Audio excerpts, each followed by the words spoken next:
The story opened with Letitia's fury spilling into the clearing. She stood before Haru, questioning him sharply about whether he was joking with her, pressing him to explain what he had been thinking by carelessly engaging with such a weak creature. She reminded him that she had assumed a monster of that level would be simple enough for even someone as unskilled as him to handle. Haru, embarrassed, muttered an apology, but she dismissed it instantly, demanding what value such an empty apology held. She further emphasized that if she had not intervened, his head would have been crushed by now. Meanwhile, a group of 2 men and a girl gathered around the slain monster, commenting that Letitia was as exceptional as always. They noted how she had split the creature cleanly in half with a single strike, and that she stood on an entirely different plane as a hero. One of them clarified that the title of hero was bestowed upon only 7 people in the entire world, and Letitia was not only the youngest in history, but also the strongest of them. The girl added that Letitia was beautiful, kind-hearted, and remarkable in every way, even showing concern for someone as unreliable as Haru. Yet her tone faltered as she observed that Letitia and Haru still had not returned. Another man mentioned that she had gone to examine Haru's wounds and wondered if his condition had been more serious than they initially thought. Meanwhile, deeper in the forest, Haru reflected on how completely Letitia deceived everyone. None of them would ever believe the real side of her, the side hidden beneath the heroic praise. Letitia urged him to hurry and apologize, warning that their party members might come searching for them. Haru believed he alone received this treatment. He was not just a comrade but her childhood friend. It had not always been like this, but ever since she had been chosen as a hero, he was certain she used him to vent her frustrations. Letitia laughed dismissively at him, calling him useless, and questioned if his only remaining purpose was to serve as her shield and die for her. The cruelty in her words made Haru rise abruptly. She immediately snapped, demanding to know why he stood when she had instructed him to kneel and press his forehead to the ground before the others arrived. He met her gaze, stating that he could no longer obey her commands. Unable to accept his defiance, Letitia brandished her sword toward him, demanding how he dared talk back. She warned that if he did not want to be expelled from the party, he had better follow her orders. But Haru ignored her entirely and began to walk away. For a moment, Letitia stood frozen, then called out his name in stunned disbelief. He stopped only to remind her that she had been the one to declare he would be removed from the party if he continued refusing her. Tension rose in her voice as she quickly told him he could at least submit the quest completion to the guild, even though that had always been her responsibility. Haru declined, stating that it no longer concerned him. She called his name repeatedly, urging him to wait, but he kept moving forward without looking back. Sadness pressed heavily on him, as he reflected on the real reason he had allowed himself to struggle against that weak monster. He had only wanted to confirm how she truly felt. The Letitia he once knew would never have declared that serving as her shield and dying for her was the only purpose left for him. The girl he remembered was already gone. Later, when he returned to the guild, the receptionist called out sharply to him, addressing him as Haru the traitor, demanding to know why he would abandon the hero's party after 5 long years. Haru simply smiled and stated that he had his reasons. He asked her to process his paperwork and then wondered aloud if it might be too sudden to check whether any solo requests were available. He thought that being forced out of the party might have been for the best. Letitia had mistreated him for so long that it would not have been shocking if her true personality had eventually surfaced. Yet, despite everything, he found himself questioning why he still worried about her now that freedom was finally his. The receptionist's tone then softened as she apologized, explaining that there were no quests open to solo adventurers. Haru's body tensed as uncertainty settled over him. He had no other plan and, worse, no money left. At that moment, a girl approached and introduced herself as Alice Sprite, asking if they could speak privately. When he agreed, Alice explained that she too was a solo adventurer and unable to secure worthwhile quests because of it. She asked if he would consider forming a party with her. Haru expressed his gratitude but insisted that he was weak and would only become a burden. Alice appeared puzzled and pointed out that he had been a member of the hero's party. He confirmed it but hesitated, unsure how to reveal that he had been nothing more than the group's errand boy. She struggled to understand and questioned how someone who was part of the hero's group could call himself weak. To make her believe him, Haru silently presented his adventurer card. Haru, traitor, male, wizard, level 7. Alice froze at the sight of the number. When he asked to see hers, she revealed that she was level 22. Shame rose inside him as he added that Letitia herself was level 55, far beyond either of them, and he told Alice she would be better off seeking another partner. But Alice simply smiled, bright and unwavering, saying it would still be fine. She suggested they attempt accepting a quest together anyway. After Haru agreed, the receptionist reminded him that he no longer had any funds, but Alice quickly spoke up, offering to cover him. Their first mission together led them to 4 hound wolves. The moment the beasts lunged, Alice moved instinctively. She drew her sword and struck the closest wolf with swift precision. Haru remained close behind her as another wolf charged toward him.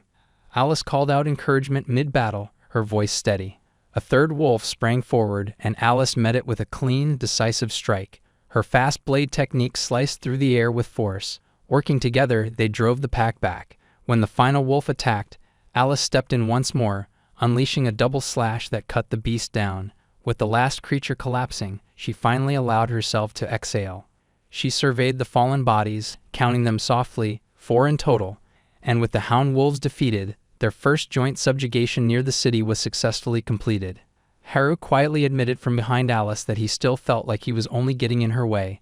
Alice turned to him with a bright smile, reassuring him sincerely. She told him that he was incredible, that the battle had felt effortless with him beside her. She pointed out how unusual it was for a wizard to handle a sword so well, and how precisely he stepped in at the moments she needed him most. To her, he was a skilled support. Haru, however, dismissed it as nothing noteworthy. Alice only encouraged him more, insisting that it truly was impressive, and that he looked entirely accustomed to fighting.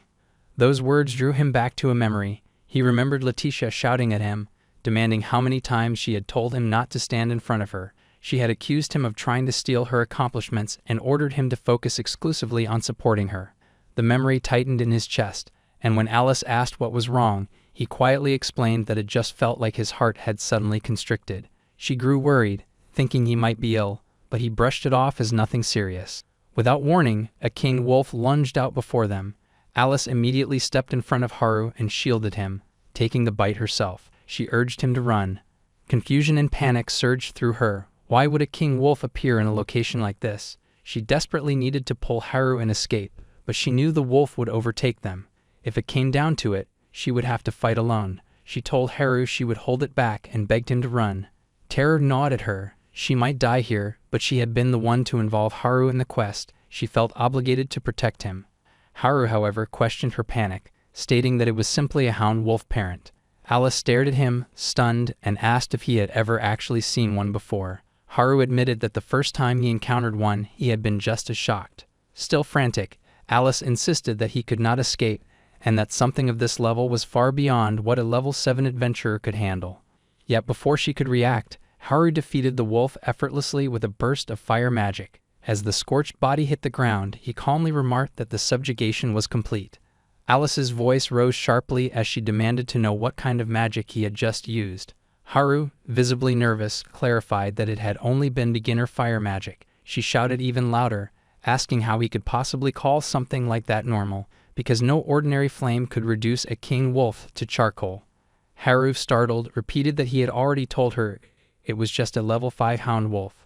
Alice corrected him, insisting that it was an entirely different species, its evolved form, a level 30 king wolf. She explained that even she would not have survived against it, and that it would not have been surprising if both of them had died. Haru blinked in confusion and asked who had told her such an unbelievable claim about it being the parent of a king wolf. He repeated again that it had only been a hound wolf, larger merely because it was a parent, and still nothing more than a level 5 creature. Then another memory surfaced, Letitia laughing at him when he learned beginner fire magic, telling him even children could use it. She had mocked him for getting excited over something so basic, calling it embarrassing, and warning him never to mention it to anyone. Haru sank into his thoughts, realizing once again that Letitia was the celebrated hero. She was admired by all, an adventurer truly worthy of praise, and because of that, he had accepted every harsh word she ever spoke to him. No matter how cruelly she treated him, he believed she must have been right simply because she was the hero. Alice called his name, pulling him abruptly back to the present. Only then did he notice that she was injured. He immediately cast a heal spell over her. As the magic took effect, Alice stared at him with confusion, prompting Haru to ask whether something was wrong, or if her wound still hurt. Instead of answering, she burst out in disbelief, demanding how a wizard could possibly use healing magic. Healing spells were meant exclusively for the priest class. Haru, suddenly uneasy, explained that heal was simply beginner magic. Alice reacted even more strangely, remarking that his understanding of basic adventurer knowledge was completely distorted. She insisted that something was clearly wrong with his adventurer card and asked him to show it once more. After examining the card again, she questioned when he had last updated it. Haru admitted that it had been 5 years ago, back when it had first been issued. Alice, exasperated, scolded him for never renewing it and ordered him to return to the guild immediately. Once they reached the guild, Alice submitted his adventurer card for renewal. The receptionist listed the renewal fee, and Haru apologized as the amount was far too expensive for him. Alice, however, said she would not be able to sleep until she understood how he had managed to defeat a king wolf and use healing magic, and besides, they had already earned the quest reward. Haru tried to refuse, explaining that the payment belonged entirely to her. Alice responded that it was for her own sake as well. She explained that Haru was unusually stubborn and reminded him that he had saved her life, asking him to allow her at least this much to repay the favor, or rather, she admitted it was nowhere near enough, and she would have to devote herself to him even more from that point on. The word devote made Haru suddenly flustered, and Alice noticed immediately. She gently scolded him, wondering if he had imagined something strange from her phrasing, and then laughed softly, calling him far too serious. The two of them shared that small moment of ease. Haru found himself thinking that being around Alice created a warmth he had not felt in years. He could not remember the last time he had experienced this kind of quiet peace. He pulled himself out of his thoughts and asked whether the high renewal fee meant the process was truly important. Alice confirmed that it was, explaining that an adventurer's card was their primary identification, and without an accurate record of his own strength, he could easily run into trouble when accepting quests. She questioned how he had gone 5 entire years without completing something so essential. Her words stirred another memory. He remembered Letitia telling him that talentless people were simply talentless, and renewing his card would be nothing but a waste of money. She had mocked him for not knowing his place and for managing to stay beside her this long. Haru answered Alice quietly, explaining that since he only handled chores, he had assumed it did not matter. Alice corrected him firmly, saying that adventurers were meant to renew their cards at least once every 6 months. But another thought returned. Letitia had never allowed him to perform even that simple standard task. At that moment, the receptionist returned with Haru's renewed card. She muttered under her breath, wondering why Letitia would go so far. When Haru and Alice looked down at the card, it revealed his status, Sage, level 82. The receptionist froze, staring in disbelief, unable to reconcile Haru, the so-called traitor, with such overwhelming power. Alice's eyes widened as she processed the information, wondering if Haru might actually be stronger than the hero herself, since Sage was a rare class that only a very small number of people could attain. Haru stood stunned, unable to speak. He had no memory of ever becoming a sage. He could not comprehend how he had reached such strength, and he truly could not tell whether he had surpassed Letitia, or if she'd had known his true power all along. The receptionist stood stunned, unable to process how Traitor San could possibly be a level 82 sage. Alice didn't fully understand it either, but one truth settled in her mind. Sages were masters of magic. They could wield offensive magic, provide support, and even perform healing. That alone explained why Haru was able to use heal. Yet, even with the knowledge of his level, she still couldn't grasp the true scope of the fire he had unleashed. During this time, Haru sank deeper into his thoughts, upset and confused. He wondered why Letitia had lied to him. There was no possibility that she did not know. She was the hero, a special existence. He realized that what she had done to him had not been out of stress or care, but rather out of resentment towards someone who surpassed her. Before those thoughts could spiral further, Alice gently pulled him back by calling his name and mentioning that she was hungry. Once the renewal was complete, she suggested they eat together and added cheerfully that she wished to splurge a little in celebration of their first quest as a party. Even then, Haru remained caught in his internal struggle, debating whether he should reveal the truth about Letitia to her. Before he could force any explanation out, Alice quietly reassured him that he didn't have to speak. She told him that confiding could sometimes make a burden lighter, but there were also times when words only deepened wounds. She admitted she was curious about his relationship with the hero, but she said she would hate to be the cause of painful memories resurfacing. Haru asked if she was truly fine with that, and she reassured him with a gentle tone, lightly chiding him for looking so lost. Those words dragged him back into his memories. He remembered their childhood, the day he insisted on searching for a lost kitten's parents.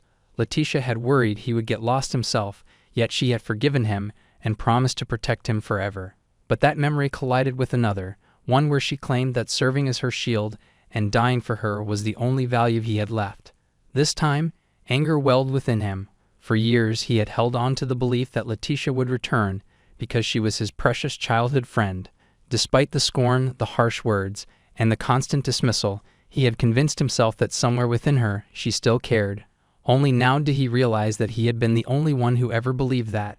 When they finished eating and stepped out of the restaurant, Alice smiled and commented happily that the food had been delicious. Haru agreed and apologized for crying in such a place. She reassured him calmly, telling him it wasn't something to worry about. In that moment, Haru told her that he wished to travel together from now on.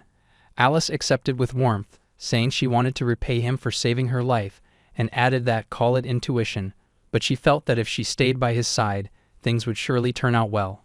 Without warning, Letitia appeared and immediately spotted Haru.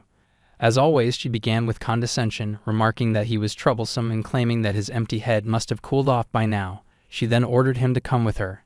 Haru froze and instinctively tried to avoid her, but Letitia snapped, raising her voice and demanding to know what kind of attitude he thought he was showing.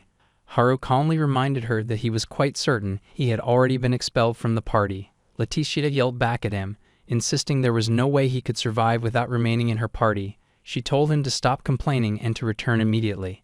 Then, with rising irritation, she demanded to know if he actually believed it was acceptable to disobey his master, claiming that this was exactly why he was a useless, talentless fool. In response, Haru attempted to reflect her own words back at her, asking if it was truly appropriate for her to speak that way. Letitia snapped that she had no interest in hearing his opinion. He pressed further, asking if she was unconcerned about yelling such degrading remarks in a crowded place. At that point, the onlookers began murmuring among themselves. Some asked if they had seen Letitia somewhere before. When recognition finally dawned, whispers spread that she was the hero. People remarked that they had heard she was kind, insisting there was no way someone like her would speak so viciously.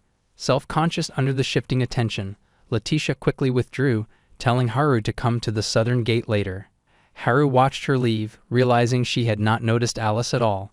Alice then quietly asked if that woman was truly the Sword Princess, the hero he had always spoken of and traveled with. Haru confirmed that she was Letitia Planetus, the Sword Princess. He explained that her mastery of the sword was so flawless that it could captivate even during battle, and that she had defeated a sealed demon and earned the title of hero. All of those achievements were real, but so was the side they had just witnessed. Alice's expression tightened as she saw Haru's face darken with those memories. He then suggested that it was time to find an inn, since the hour had already grown late.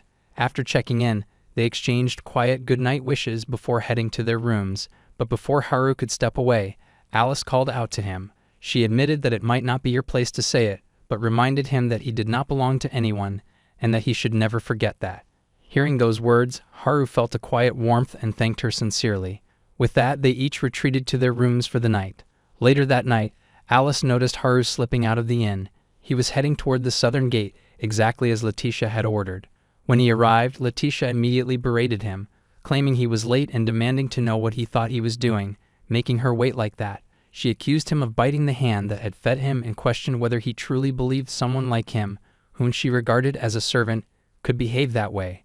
At that moment, Haru finally spoke. He said he had always seen her as his precious childhood friend, and that was why, no matter how deeply she scorned or mistreated him, he had endured it all. Then, with quiet clarity, he asked when he had ever agreed to become her servant, and why things had turned out that way. Letitia froze, stunned by his words, and demanded to know if he truly believed they were equals. She continued, stating that if he intended to push back, then so be it, but regardless, she declared that he belonged to her. She insisted she wouldn't allow him to leave, claiming that only she could save him, because she wished to keep him under her control.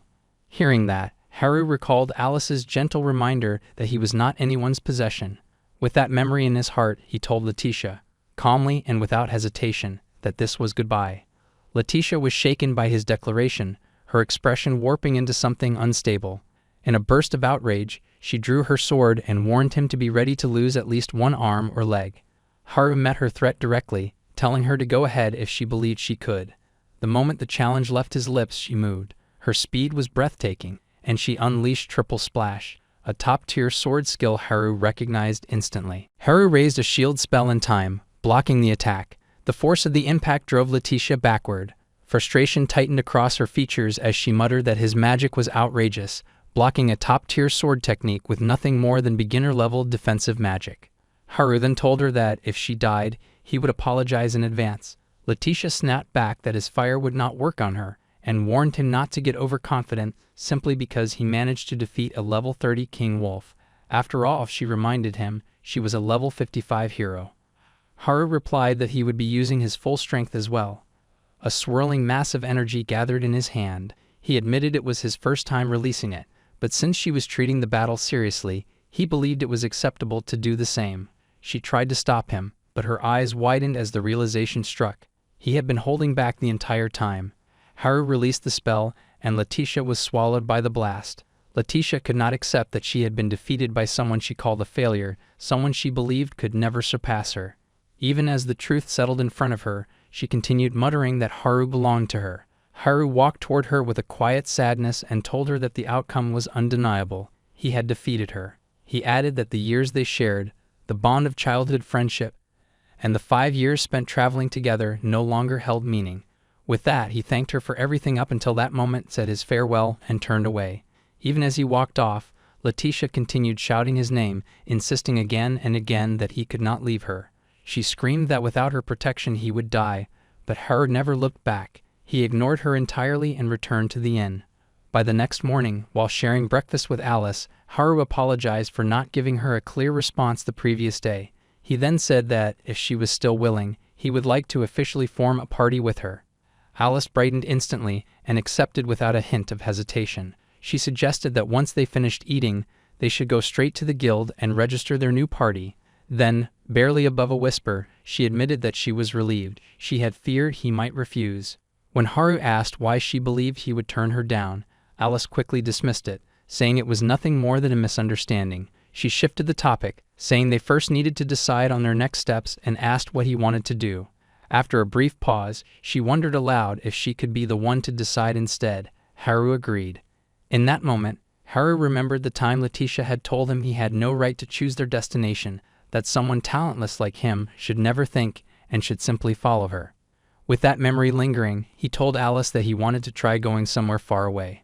Later, Letitia stormed into the guild reception, demanding to know where Haru was. The receptionist calmly explained that he had departed on a journey. When Letitia pressed further, asking for his exact destination, the receptionist apologized and stated that since Trader San was no longer part of the hero's party, his information was now private. Letitia then recalled seeing Alice standing behind Haru on the day she had tried to drag him back.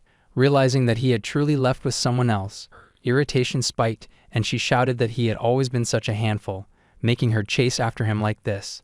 The receptionist then mentioned, almost cautiously, that a wagon bound for Orlando would depart from the west gate. She hesitated, asking quietly if she should have said that at all, since disclosing another adventurer's movements was against the law. The receptionist calmly explained that she had merely mentioned the location of the departing carriage, nothing more. She added that she had been the one to issue adventure cards to both Haru and Letitia in the first place. With soft recollection, she reminded Letitia of the time when she herself had still been a trainee, when both Haru and Letitia were beginners as well, and how they had once spoken about making that guild their base. She continued, stating quietly that she was only a guild employee who processed whatever adventurers chose to do. Then, in a gentle tone, she asked whether the two of them had not once gotten along well. Letitia replied that she wasn't entirely sure what had gone wrong, but she believed things would be fine if she spoke with Haru at another time. She thanked the receptionist and took her leave. She walked away with unwavering confidence, fully convinced that everyone was on her side simply because she was the hero. In her mind, Haru was the one at fault, and she resolved that she would not allow him to escape her. As Haru and Alice continued riding in the wagon toward their destination, enjoying the calm breeze and soft sunlight, Haru asked her what kind of city Orlando was. Alice admitted that she had never visited it herself, but she explained that it was known as a famous citadel, and that the Lord's daughter living there was considered a saintess candidate. When Haru asked what a saintess actually was, Alice explained that it was a class granted only to those who received a divine oracle. It was said that saintesses were capable of using every type of magic, and that once they fully mastered their abilities, they could even revive the dead. Haru was stunned by the scale of power she described. When he turned to look at her again, Alice was smiling with bright satisfaction. She remarked proudly that she had done a great job changing his hairstyle, and that it suited him far better than before. She added that the haircut was much nicer compared to his old one, then asked if his previous look had never bothered him. Haru responded with a quiet sadness, saying that he was ugly and wondered if she found him unpleasant to look at. Alice immediately corrected him, making it clear that she was not criticizing his appearance nor his skills. Then she took out her mirror and asked if he had ever truly looked at himself and who had told him he was ugly in the first place.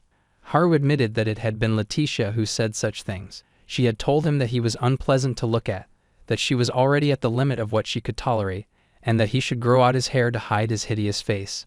Alice's expression stiffened at his words, and she asked why he had accepted what Letitia said without question. Haru explained that Letitia was an exceptionally skilled adventurer, and although she had recently become a bit twisted, she had always seemed correct about everything ever since they were children. He also believed that if he had not been her childhood friend, he never would have been allowed into her party at all. But Alice, visibly frustrated now, told him that he should have more confidence in himself because he was strong. Haru countered that she only thought so because he happened to be a level 82 sage, and even then, he did not understand why he possessed such power in the first place. She reminded him gently that he had been the one who saved her from the king wolf. He could have left her behind and fled, but he did not. And if he did not possess a strong heart, he would never have been able to do that. In her eyes, he was truly strong and cool. Yet Haru, with that same low-confidence expression, insisted that he only succeeded because he mistook the beast for a simple level 5 monster. Exhausted from repeating herself, Alice pointed out that he truly was unbelievably stubborn. Just then, a strange sound echoed from nearby. Both of them wondered aloud if it was a monster. When they reached the source of the noise, they saw several people already engaged in battle with death ant monsters. The girl standing at the front, directly facing the threat, was Nine-sama, the personal maid of Ange-sama. Nine, who always addressed Ange as Oju-sama, ordered her to step back and immediately released a flare blast toward the monster. However, everyone was shocked when even a mid-grade fire spell failed to affect it at all. Nine-sama urged Oju-sama to flee with the guards, promising that she would draw the monster's attention. As the guards attempted to accompany Ange-sama to safety, Ange-sama protested in distress, unable to accept the idea of leaving Nine behind. Panic rose in her voice as she realized that Nine-sama, at level 33, was the only one capable of resisting the death ants at all, while the death ants themselves were level 45.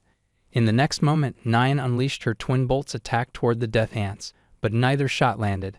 The death ants countered instantly, striking her down and injuring her in a single exchange. Seeing Nine collapse, Ange-sama ran toward her in a frantic rush. She knelt beside her, urging her to stay conscious and hold on, but her words were cut short as the death ants turned and charged toward her instead.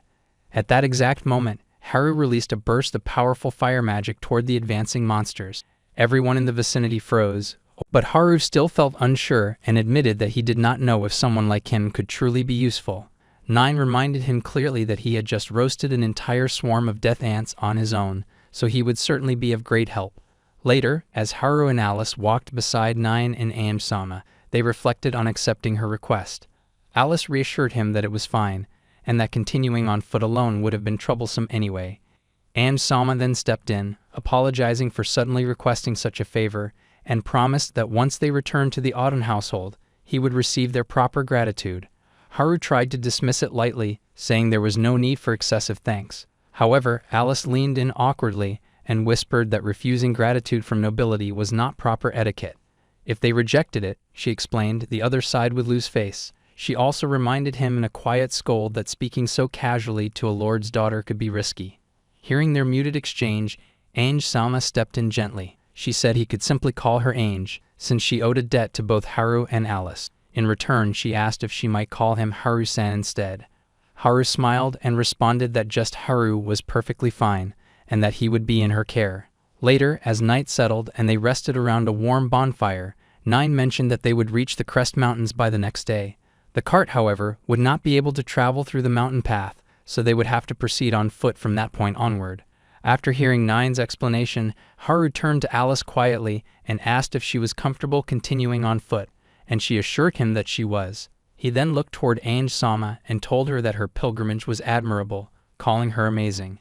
Ange-sama grew flustered at the praise and quickly denied it, insisting that she still had much to improve if she wished to become a true saintess. She explained that the people of Orlando were the ones who sent her on this path. Her father, occupied heavily with his duties, could not always spend time with her, but everyone in Orlando treated her kindly. She wanted to repay their faith by becoming a saintess. Then, in return, she complimented Haru, saying that from her perspective, he was even more incredible for being able to use explosion at his age. When Haru corrected her calmly, saying that it had only been fire, everyone's expression froze in disbelief, as though unsure if he was joking. Haru looked around, confused, and asked what was wrong with their reactions. Alice then formed a small flame in her palm using her magic. It was only a modest sphere of fire, and she explained that this size was the standard for the fire spell, simply a fireball meant to be shot at a target. Seeing the comparison and hearing the explanation, Haru was the one who became shocked. He asked what exactly had happened with the fire he had used earlier. Alice shouted at him, finally losing her patience, demanding what in the world that enormous fire blast had been if it was truly just fire.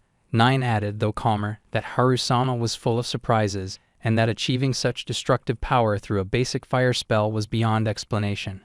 Still thinking about it, Haru asked 9 if she could teach him Flare Blast, if it did not trouble her.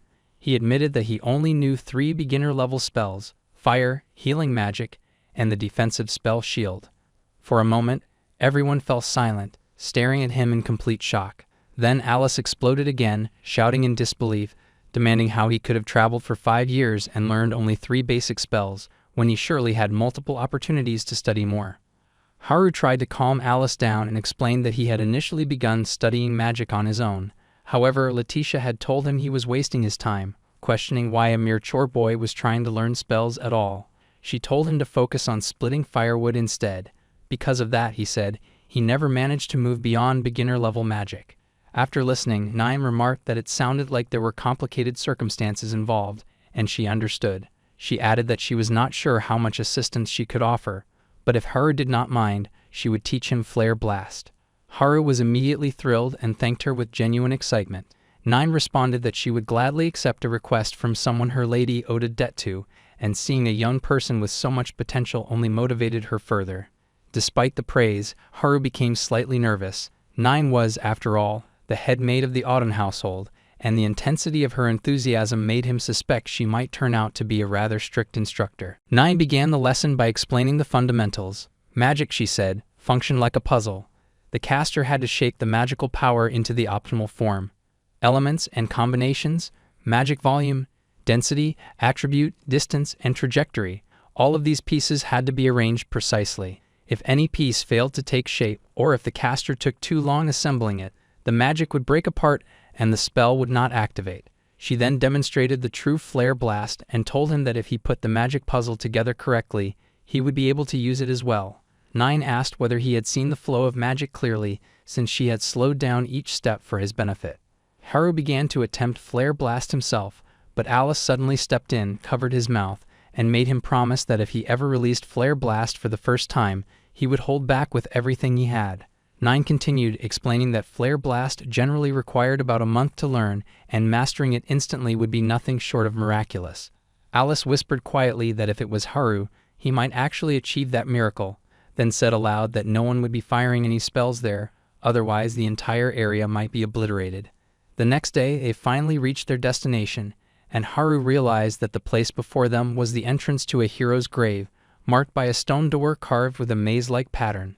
Both he and Alice felt relieved that their journey had been so uneventful and that no monsters had appeared along the way. However, 9's mood shifted, her posture tightening as suspicion spread across her face. When Ange Salma quietly asked whether something was amiss, 9 admitted that the surroundings felt unnaturally silent, too still to be normal. Haru then asked how the sealed door was meant to open. Ange Salma explained that only a saintess could activate it, and the moment she touched the door, the seal would release and allow them entry. She further clarified that, after a set period of time, the seal would reactivate on its own and the door would close again, potentially trapping anyone left inside. She advised Haru and Alice to remain cautious. The two exchanged a quiet whisper, sharing the uneasy thought that a saintess's pilgrimage truly felt frightening. Soon after, Ange Salma guided them deeper inside, stopping before the coffin. She asked the others to wait, promising that she would not take long. As she began her prayer, a soft radiance rose around her, gathering and then sinking into her body. Haru watched in astonishment, finally understanding why people claimed that a saintess gained power during her pilgrimage. This was the moment that power was absorbed. When she finished, Ange-sama apologized for keeping them waiting, but as she descended the stairs, her foot slipped and she toppled forward. Haru caught her before she could fall, asking with concern if she was all right. Ange, her voice faint, admitted that she felt as though she was about to lose consciousness. Seeing her collapse, Nine's expression tightened with worry. Alice glanced at her knowingly, remarking that she had suspected Nine might have been forcing herself from the beginning. She then suggested that perhaps Nine had acted that way because she had sensed Ange's feelings and wanted Haru to remain close. Nine responded that she was genuinely impressed by Alice-sama's perceptiveness. Nine then spoke quietly, admitting that her lady was indeed worthy of becoming a saintess, but she did not want her to give up everything for the sake of others. She wondered what value there was in becoming a saintess if it demanded abandoning one's own heart. Before any divine role, she reminded them, Ange-sama was still just a girl. With the matter weighing heavily, Nine stated that they should return to Orlando, mentioning that a messenger had already been sent the previous night and the household was likely preparing a feast by now. But before any further discussion could unfold, a dragon suddenly appeared. Meanwhile, Letitia reached the fortress city of Orlando in her pursuit of Haru.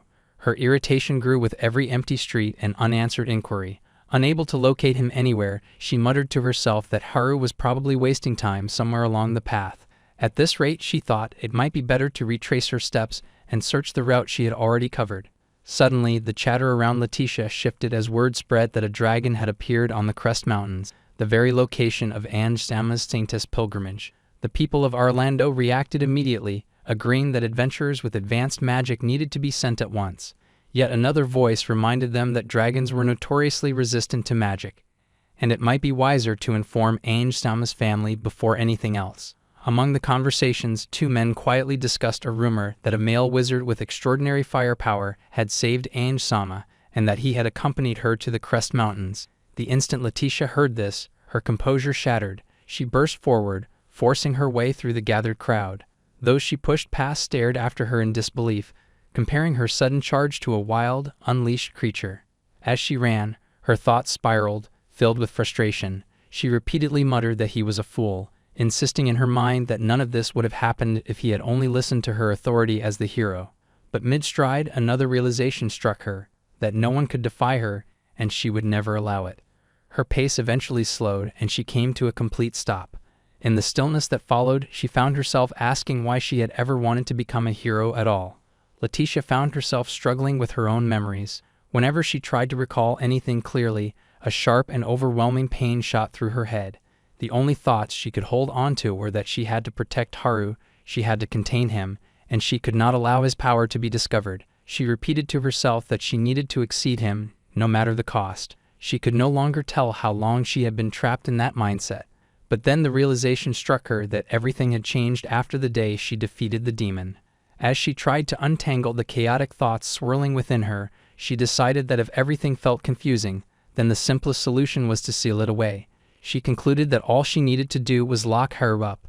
Feeling oddly proud of the idea, she called herself a genius for arriving at such a solution and once again broke into a run toward him.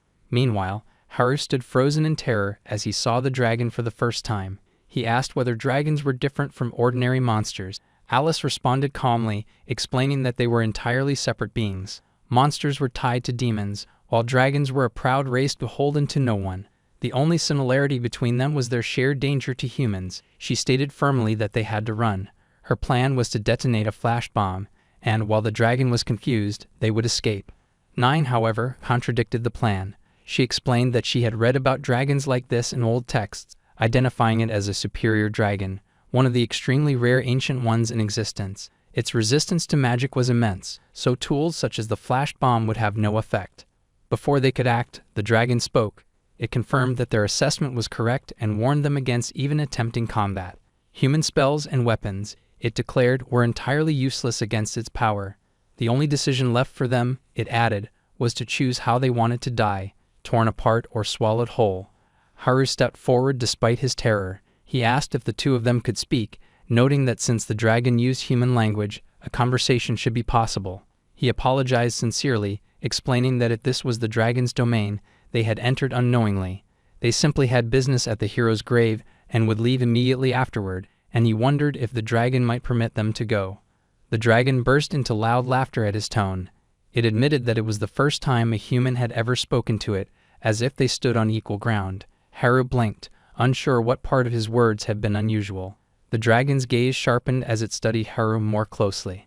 Noticing his robes, it realized he was a wizard. With that, it proposed a wager. Haru asked what kind of wager it intended. The dragon instructed him to attack with everything he possessed.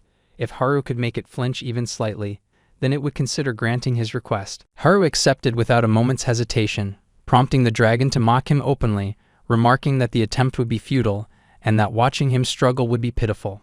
Without backing down, Haru gathered his strength and released a full-power flare blast directly at the dragon. Ainge, Nina, and Alice stood frozen, unable to grasp how Haru had already managed to use flare blast. Only Alice remained composed, as she had anticipated it from the very beginning and had known he would be capable of firing it. Both Nina and Alice stiffened when they noticed the dragon still standing even after taking Haru's magic. Nina observed its astonishing magic resistance, noting that although its scales were burnt, it had endured the attack. The dragon muttered in disbelief, admitting that it truly thought it was going to die and questioning whether Haru was even human. Haru glanced toward Alice, acknowledging that listening to her advice had been the right choice. He had just now grasped the technique, and if he had not held back as she instructed, he would likely have failed. Turning back to the dragon, he explained that he had promised his comrade he would restrain himself the first time he used it. He asked the dragon to disregard the last attempt because the next one would be fired properly at full strength. Before he could continue, the dragon suddenly lowered its head to the ground. Haru froze, bewildered by the sight, questioning why it was bowing. The dragon confessed that it had grown arrogant over time. By claiming its title as a legendary dragon, it would wander freely, intimidating humans for its own amusement, and only now did it realize that someone like Haru existed, someone capable of making it feel genuine fear of death. With its head lowered, it humbly asked Haru for forgiveness. Witnessing that, Alice understood that Haru possessed enough power to defeat an ancient dragon.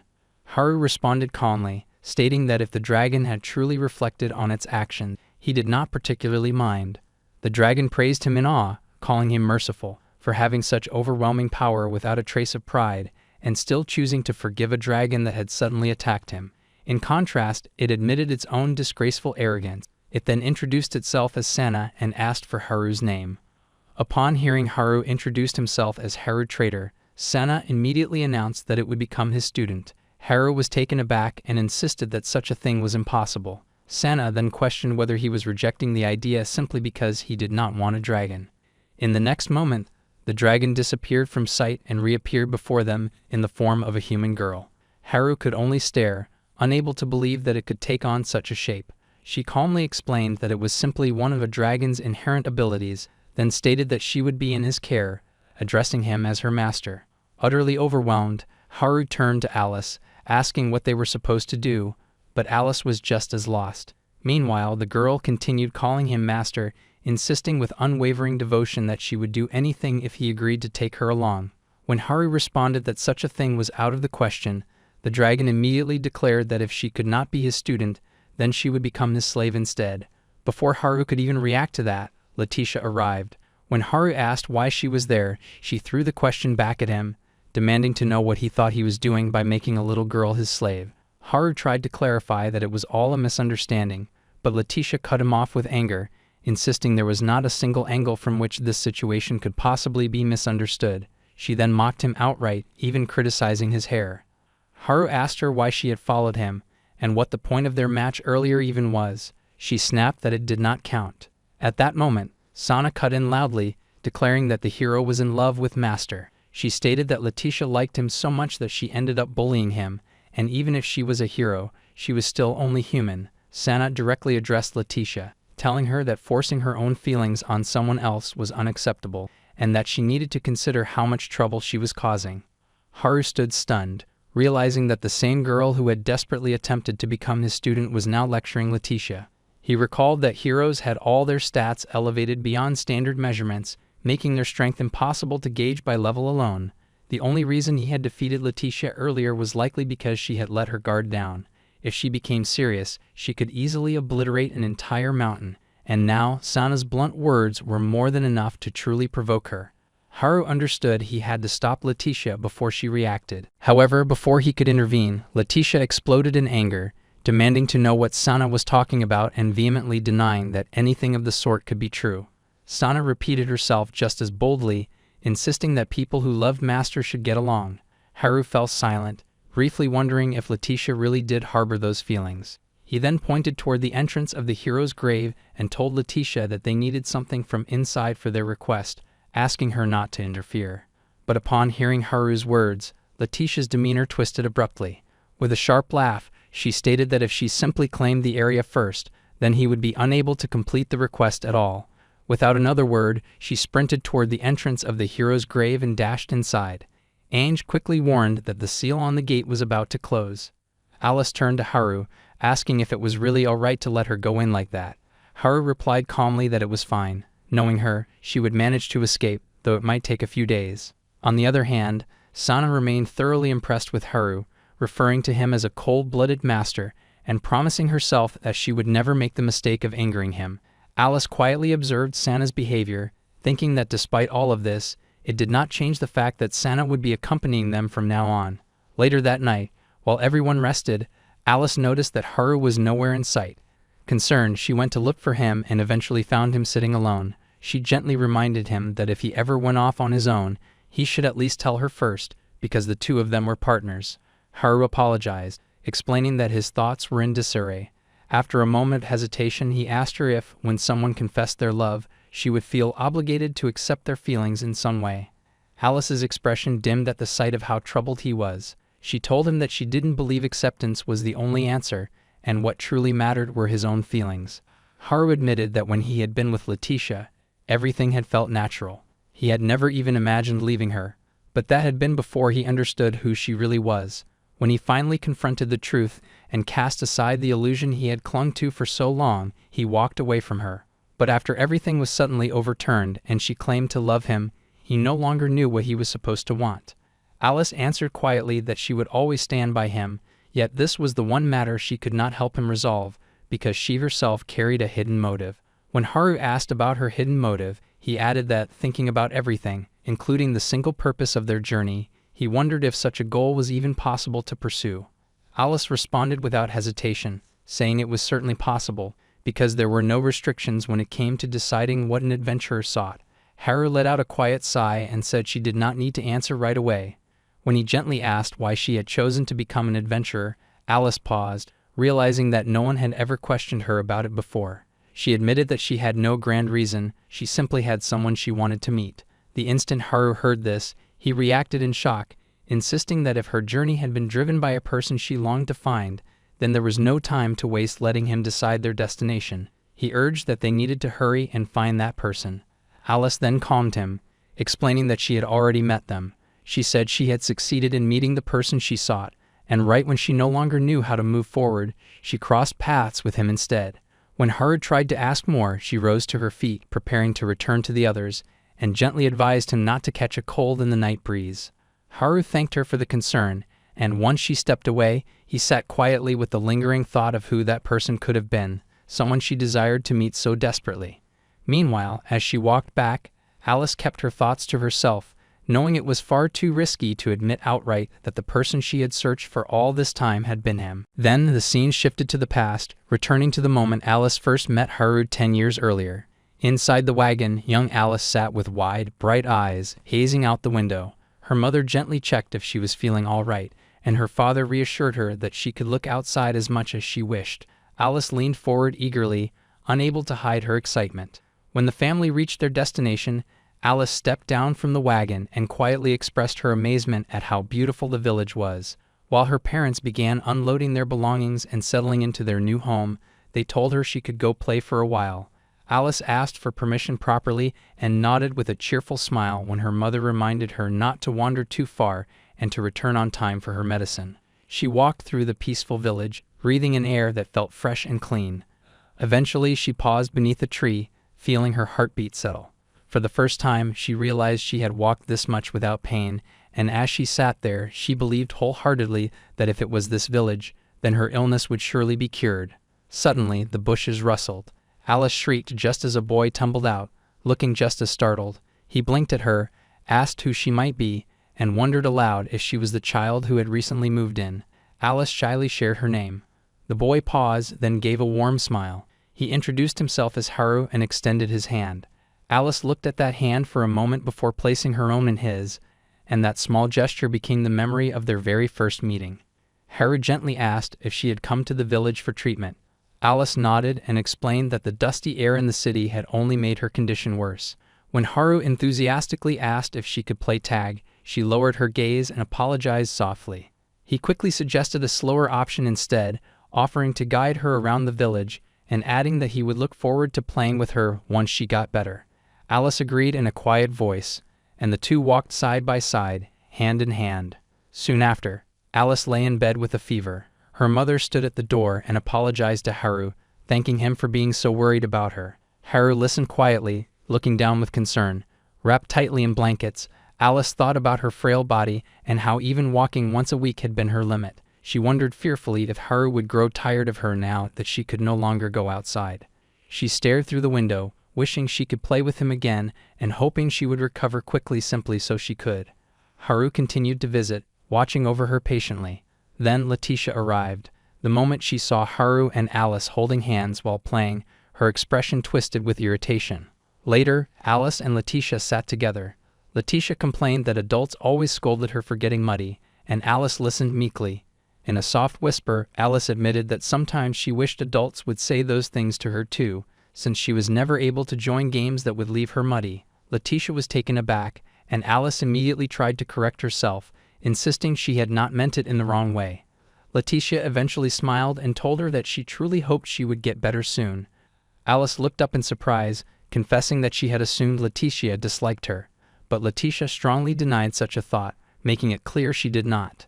Then, Haru appeared, arriving in a hurry and apologizing for being late. He asked if something had happened in his absence. Letitia, immediately overwhelmed, scolded him for leaving Alice alone despite knowing her body was weak.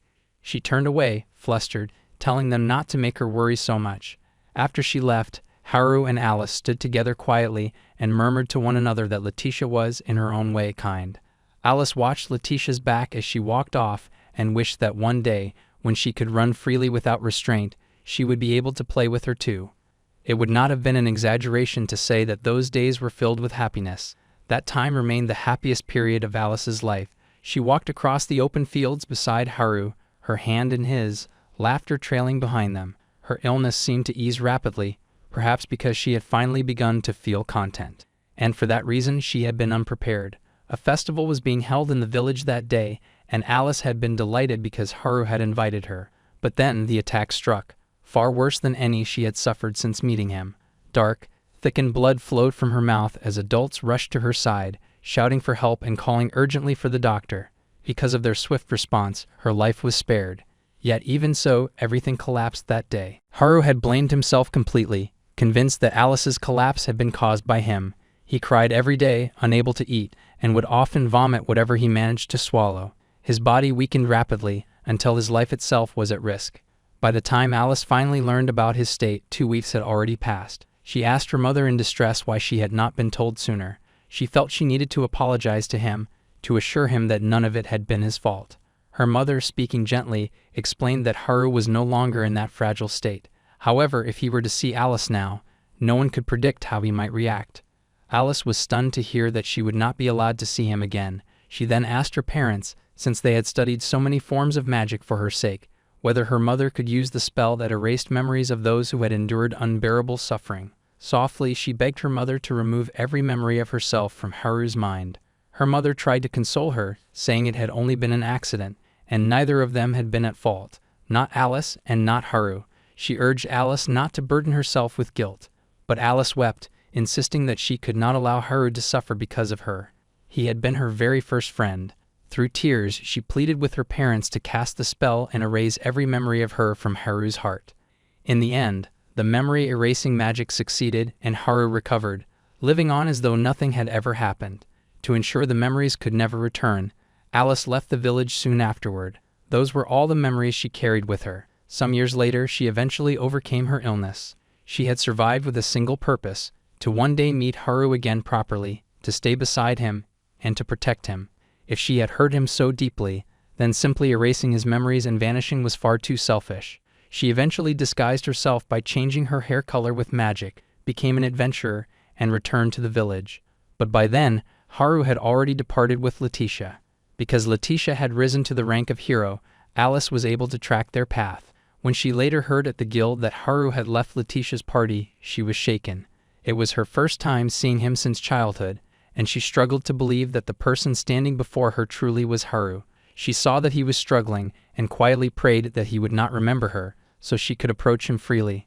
Then the scene returned to the present. Haru was gazing at Alice intently. When she asked if something was bothering him, he replied in a vague tone, saying that sometimes, when he looked at her, something felt familiar. Alice worried silently. She realized how naive she had been to change only her hair color. Altering her face would have been a grave crime, and even though she had taken a false name, her true one still remained on her guild card. Then Haru went on, expressing that he always felt at ease whenever he was with Alice, because she had a way of saving him again and again. Alice slipped into her thoughts once more, reaffirming inwardly that she would continue protecting Haru, no matter how long it took. It was her atonement, and it had become her reason to live. However, Letitia remained the complication. Haru and Letitia had once gotten along so well, yet Alice could not understand why Letitia behaved toward him the way she did now. In Alice's eyes, Letitia's fixation had become unusual. Haru had brushed it off, saying that Letitia was simply a bit distorted, but Alice questioned if that was truly all there was to it. She wondered what could have happened to Letitia during the years she had been absent. When they finally arrived in Orlando, both Haru and Alice were filled with anticipation. Before them stood the city like a grand fortified castle, worthy of being called a fortress city. Suddenly, a servant of the Auden house ran toward them, urgently calling for Nine. Nine turned sharply and asked what had happened. The man, trembling, urged her to proceed through the back gate. He explained that a troubling rumor had begun circulating in Orlando, that Ainge Oju-sama was controlling monsters and using them to attack people. Nine reacted with outrage at the absurdity of such a claim, demanding to know who would dare to spread something so indecent. But Ainge calmly stopped her and suggested they should listen before reacting further. When they arrived at the mansion, the Lord of Orlando, Cardinal Autumn, greeted them courteously and expressed gratitude to Haru for saving his daughter. He explained that he had originally intended to host a grand celebration in Haru's honor, but given the circumstances, he regretted that he could not. Alice then turned to her father, bewildered, and asked what exactly was going on. He admitted that he did not fully understand the situation himself. He explained that there were even witnesses claiming they had seen her controlling monsters. Nine cut in immediately, declaring it impossible and utterly illogical. Lord Cardell responded that the Auden household was already conducting an investigation. Nine continued, explaining that her lady had been on pilgrimage these past few days and had even been attacked personally by death ants. He answered that this was precisely the problem. The testimonies accusing Ainge had stopped the moment she left on her pilgrimage, and many believed that her being attacked by death ants, creatures that should not exist in this region, had all been orchestrated to divert suspicion. Then another servant burst into the room. Nine reprimanded her sharply for entering without knocking. The servant apologized, saying that the matter was urgent. A man followed her in and announced, after offering formal apology for the intrusion, that Ainge Ataman had just been issued an order of restraint by the Adventurers Guild. The man firmly stated that, regardless of her status as the Lord's daughter, she was expected to comply with the Guild's decision. Nine immediately moved to attack, declaring her intention to eliminate the suspicious intruder. However, the man effortlessly caught her knives between his fingers and, with unsettling composure, noted how frightening a maid she was before questioning whether she should not wait until someone finished speaking. Nine responded coldly that she had no reason to converse with someone who came only to restrain her lady. She prepared for another strike, but the man countered with a sudden punch, sharply reminding her to listen when spoken to. His blow never reached its mark, stopped midair by a defensive barrier that Haru had cast in time. The man, now intrigued, questioned the timing of the magic and wondered how Haru had managed such precise activation. He looked directly at Haru, referring to him as a young wizard boy, and observed that instant deployment of defense magic with that level of accuracy and power was far from ordinary. Before the exchange could deepen, Sana proudly interjected that even an ancient dragon recognized her master's ability, adding that Haru stood at level 83. Alice quickly covered Sana's mouth, stating that openly revealing someone's true strength was improper. The man then asked Haru if he would calmly hear him out. Once Haru agreed, he introduced himself as Jean Dainsleif, describing himself as an insignificant wandering adventurer. Officially, he clarified, he had been assigned only to observe the Saintess in order to verify that she was not involved in wrongdoing. Even the guild, he remarked, did not truly believe she was commanding monsters, for anyone who had lived in Orlando long enough understood who the Saintess genuinely was. The Lord of Orlando stepped forward to explain that their city was surrounded by formidable walls and had rarely faced monster attacks. Because it was a vital trading hub, many newcomers lived there, and it was entirely possible that those who had recently arrived would remain unaware of Ainge's purity. He asked Jean whether, after receiving numerous complaints, the guild had acted out of necessity to maintain peace. Jean offered a brief thanks for the clear summary and asked if he was indeed speaking to the Lord of Orlando. Ainge then stated that she would comply with the guild's directive, but Nine intervened immediately, insisting that Ainge owed no obedience to someone so discourteous. Ainge gently countered that, if the purpose of the observation was to clear suspicion, refusing it would only worsen perceptions. Jean expressed relief that she understood, repeating that the guild was her ally. He mentioned that he had no intention of following her constantly, though he added, completely unbothered, that he would not refuse permission to observe even her bath if it aided in proving her innocence.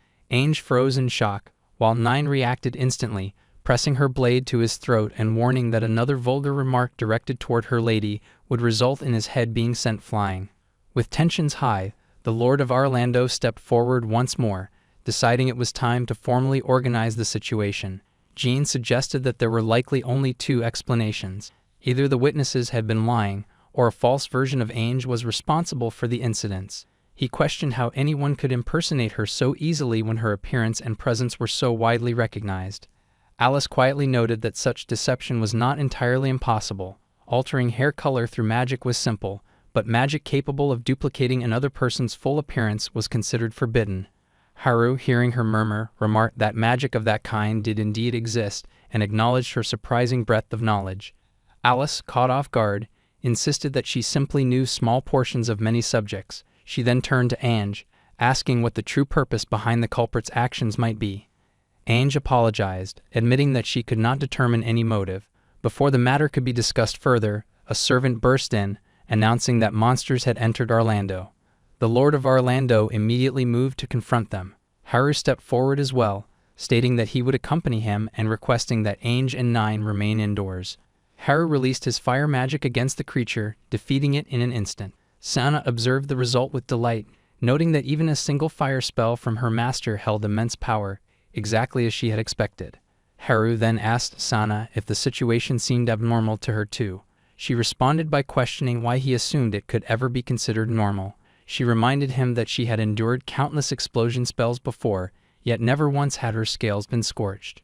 Nearby, two guards whispered among themselves, saying that ever since Ainge Salma's return, the monsters had clearly become agitated. They wondered aloud if the rumor might truly be valid, but the moment Haru noticed them, they stiffened and hurriedly claimed they needed to resume patrol. Haru realized then that the rumor had spread far more thoroughly than expected, and he began to contemplate who stood behind it and what their objective was. Later, once Haru, Alice, and Sana returned to the house, Nine quietly asked whether so many people truly believed such accusations. Haru replied that it appeared they simply felt guilty for doubting Ainge. Nine then remarked that this meant they would be unable to submit their report. Haru paused, momentarily unsettled, as the meaning of the word report left him confused. Ainge explained that she needed the priestess at the Grand Temple to verify the completion of her pilgrimage, yet she could not leave the premises herself. Jean responded calmly, assuring her that if he accompanied her, there would be no real issue with going outside. When Ainge sought confirmation, Jean reminded her that he had already stated the guild was on her side and that he would accompany her. Before the matter settled, Haru stepped in, clarifying that the guild's instructions for Jean were to monitor Ainge, not protect her. Jean admitted as much, adding that he was no longer young enough to be running around and had no intention of working beyond what he had been paid for. Nine erupted in anger at this, accusing him of neglect and insisting that if her lady were harmed, he would do nothing. Haru attempted to settle her, explaining that Jean's stance was justified. Adventuring, he reminded them, was not an act of charity. Adventurers accepted requests, completed the appropriate labor, and received proper compensation. If that system ever collapsed, their way of life would become unsustainable. Sana cut in, addressing Haru as her master, and pointed out that he himself had defeated the monsters prior without ever requesting a reward. 9 added that even during the pilgrimage, he had nearly insisted Ainge owe him no thanks at all. Flustered, Haru argued that it had been an emergency. Jean only laughed, remarking that Haru was quite the peculiar youth, wielding terrifying magic yet lacking self-awareness, and despite his cold demeanor, far gentler than he realized. After studying Haru intently, Jean noted that the world was wider than any of them imagined. Haru waved it away, concluding that regardless of opinions, having Jean accompany them as a guard should be sufficient. 9 countered calmly that a large company would only draw unnecessary attention and create a negative impression, so the fewer who traveled with them, the better. Alice then proposed that she and Sana patrol the perimeter, noting that if they acted under a formal request from the Auden household, it might help rebuild trust. 9 agreed to the suggestion. Sana, however, protested and insisted she wanted to remain with her master. Only when 9 promised to prepare high-class meat for dinner did Sana brighten instantly, declaring that she would perform her patrol duties with full enthusiasm. With that settled, 9 turned to Haru, her expression tense, and asked for a private word. She quietly questioned whether Jean truly had been dispatched by the guild. Haru confirmed without hesitation that he had been. He explained that they had already visited the guild earlier, and the verification was official. The guild had also explained their reasoning. Those too close to Ainge would lack objective judgment, so they had deliberately chosen someone with no ties to Orlando. 9 listened, still uneasy despite the explanation. Haru asked if something continued to trouble her. She admitted that regardless of logic, she could not bring herself to trust Jean. Something about him felt wrong, though she could not articulate why. She vowed that the Auden household would conduct its own investigation and pleaded with Haru to continue protecting her lady. Before Haru could respond, Alice appeared, having searched for him. She shyly admitted she had come just to see his face before leaving for patrol. She lingered, cheeks warm, until Haru gently asked what was troubling her. Alice then asked if it would be acceptable for them to remain in Orlando until all accusations against Ainge were cleared. He admitted that in the past, he himself had often claimed that adventurers did not need to take on any tasks for which they were not being paid. Even so, he could not stop recalling the long period during which he had lived under Letitia's constant mind games. Because of her manipulation, he had always believed that he was weak and incapable of doing anything for anyone. Now, however, circumstances were different. He had come to realize that there were people who truly believed in him and were even relying on him. Being the gentle soul that he was, he had no desire to disappoint their expectations.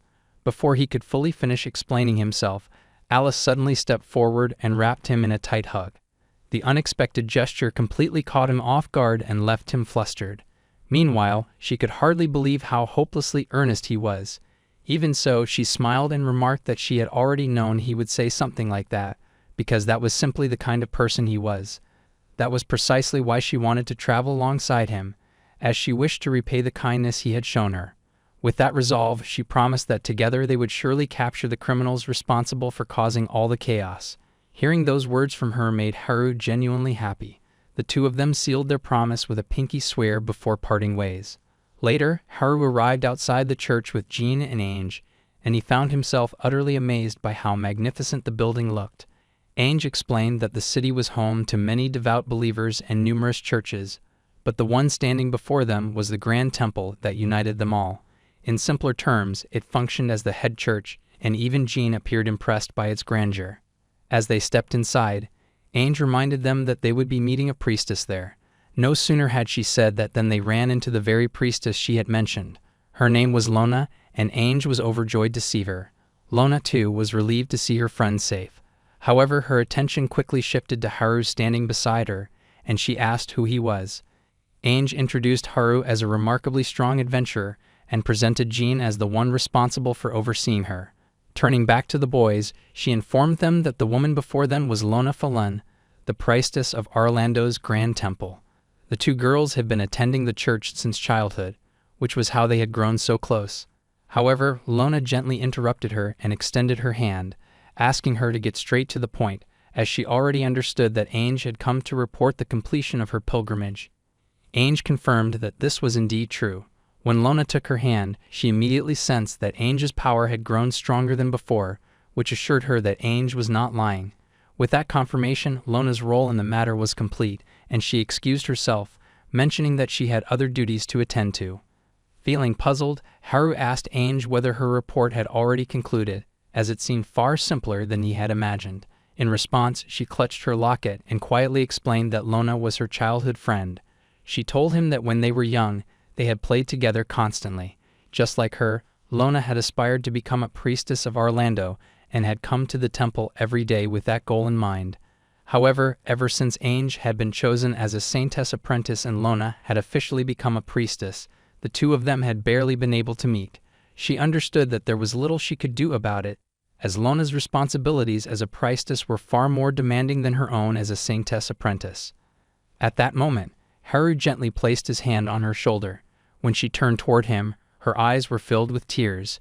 He told her that although it might seem foolish to say such things when they had only just met, he sincerely hoped that she and Lona would one day find the chance to talk openly and mend their friendship.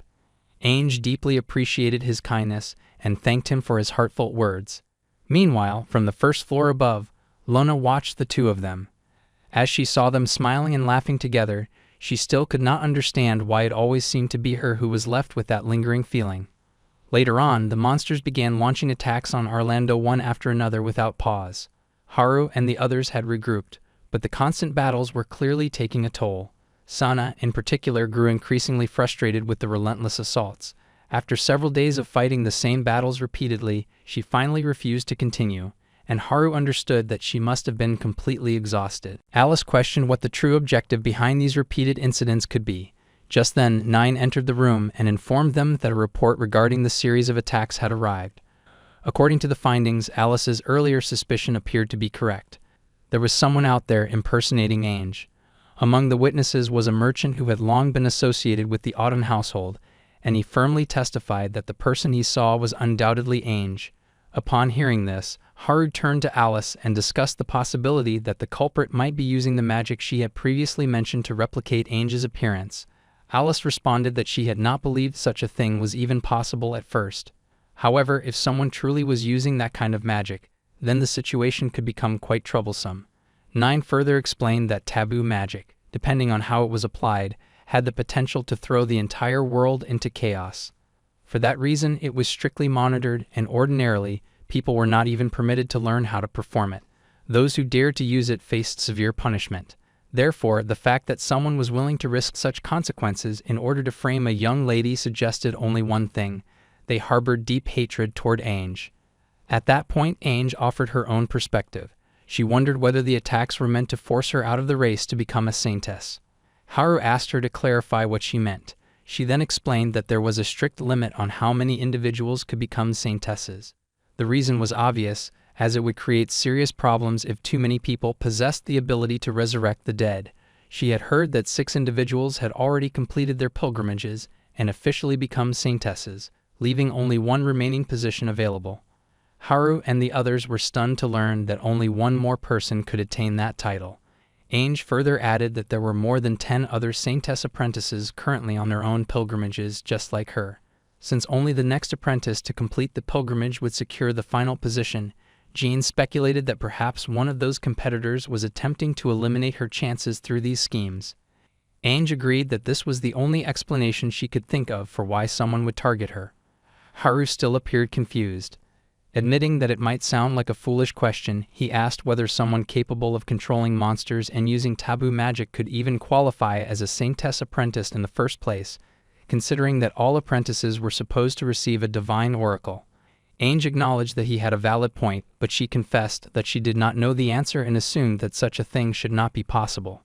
Jean suddenly burst into laughter, finding the idea of a saintess being evil oddly amusing. Ainge, however, felt deeply embarrassed by the situation and apologized to Haru. At that very moment, Stana once again lost her temper, her patience completely worn thin by the endless chaos surrounding them. Sana had reached her limit. She said she only wanted to do something straightforward, like catching the criminal and forcing them to reveal their true objective. With that decision made, she declared that she would return to patrol and told Haru and Alice to come with her. The two of them agreed that, for now, keeping things simple was the best course of action. As they prepared to leave, Haru turned back to Ainge once more and reassured her that everything would be fine. He promised that he would do his best to figure something out. Those words deeply moved her, and she found herself unable to respond as the three of them exited the room. Jean observed her standing there in silence and asked whether she intended to remain like that until they returned. She replied that she would head back to her room instead. Since she planned to stay there, Jean mentioned that he would not need to monitor her for the time being and could take care of his own matters. Before leaving, he told her to inform him if she decided to go anywhere. Nine also had some tasks that required her attention, so she would not be able to remain by Ange's side either. Even so, she asked Ange to call her immediately if she planned to leave her room, and Ange agreed. Left alone, Ange walked quietly through the hallways. Along the way, she noticed a couple of maids hurrying past, discussing the need to send food to the guards. It seemed that everyone was occupied with urgent responsibilities, and she could not help but feel that she was the only one without something to do. Wondering about her father, she made her way toward his room. However, before entering, she overheard him speaking with someone about increasing the guards' funding so that the damaged walls could be repaired and medicinal herbs could be supplied. The butler gently suggested that he should rest and handle these matters gradually, yet her father refused, insisting that he could not afford to slow down. He believed he had to do everything within his power, as both his daughter and all of Orlando were in serious danger. After hearing this, Ange quietly turned and ran back to her room. Meanwhile, back on the battlefield, Sana was on the verge of losing control. Once again, she had been separated from her master, and as she fought off the monsters, she continued to throw a fit. Some of the guards began to grow uneasy around her and asked her to calm down. At the same time, others were grateful for her presence, as her overwhelming strength was making the battle far easier. Suddenly, the guards spotted someone below the wall. It was Ange, or at least someone who looked exactly like her, and a monster stood right beside her. The guards quickly decided to capture her, assuming her involvement due to the creature at her side. However, she was too far below for them to reach easily. Without hesitation, Sana leaped down from the wall. In a single swift motion, she landed directly in front of the supposed Ange. Determined to expose the truth, she struck the imposter to reveal her real identity and prove to everyone that she was a fake. The instant the blow connected, smoke began rising from the body, and the false Ange started reverting to her original form. She became vulnerable and instinctively tried to hide her face beneath her hood. Sensing the opportunity, Sana prepared to take advantage of that moment and finally expose her identity. But suddenly, 3 knives struck the ground between them, stopping Sana from making her move. Using that brief distraction, the imposter escaped with the help of the monster she had arrived with and flew away. Sana was left seething, knowing she had been only moments away from uncovering who the imposter truly was. The guards reassured her that she had done well and pointed out that this incident confirmed the existence of a fake, since Ange was currently being monitored at her home. Hearing this, Sana decided to return immediately and report everything. However, as soon as she came back up, she found Ange there in person, having apparently tripped by accident. In tears, Ange asked if there was anything she could do to help, explaining that she had heard monsters had appeared and that she only wanted to assist in any way she could. Sana, however, was furious. She demanded to know what Ange was doing there, and more importantly, why she had come at all. Later, the entire group gathered in her room. Now that Ange had gone to the site where the monsters appeared, and had even been seen sneaking around town on her way there, the situation had grown even more complicated. Sana could not comprehend what Ange was trying to accomplish, and what angered her even more was that they had been very close to clearing the suspicions against her. Ange apologized to everyone, but then broke down in tears again. She explained that she had only wanted to help them somehow. She felt that everyone was suffering because of her, and she could not bear the thought of being unable to do anything to support them. Instead, she realized she had only gotten in the way, and she continued apologizing. At that moment, Haru stepped forward and told her she was looking at it the wrong way. Taking her hand, he explained that the reason they were all in trouble was because of the criminal responsible for these incidents, not because of her. Even if they were hurt in the process, it was never her fault, and he wanted her to stop blaming herself. Most importantly, he told her they were doing everything they could to help her because she was important to them. She slowly stopped crying and asked if he truly meant that. Haru assured her that he did. The moment she heard those words, her face flushed bright red, and she began blushing intensely. She felt her head spinning. Haru asked if she was feeling all right, while her father, watching the exchange, appeared overwhelmed by what he was witnessing. After that, Haru turned to Sana and asked if she could show him the knives that had been thrown in her path while she was trying to capture the criminal. But in her usual absent-minded way, she admitted that she had left the knives behind at the scene. He shouted at her, demanding to know why she had not taken the knives, since they were the first pieces of evidence the criminal had left behind. Realizing he was right, she immediately began apologizing. Without wasting any more time, they rushed back to the site to retrieve them. But by the time night fell, the knives were nowhere to be found. The imposter had already taken them. Sana felt crushed by her mistake. She kept muttering that she was a failure, blaming herself over and over. Haru told her that there was nothing that could be done now that the evidence was gone. Still, setting that issue aside, there was something else he genuinely wanted to understand. He asked her why she was trying so hard to help them. Confused, she wondered why he would suddenly ask such a thing.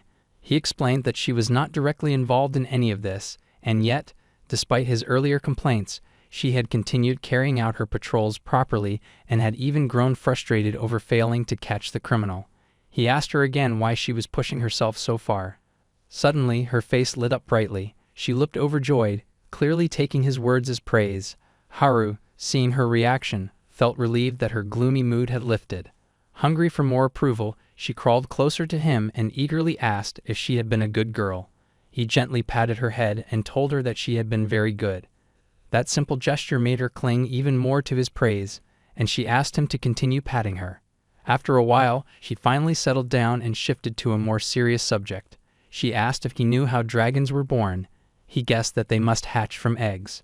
She confirmed that was correct and explained that dragon eggs could take years to hatch, or, if circumstances were unfavorable, even decades. Then she revealed that when she herself was born, she had been completely alone in a cave. When she finally stepped out of the cave and looked around, she saw other animals surrounded by their families, while she stood there completely alone.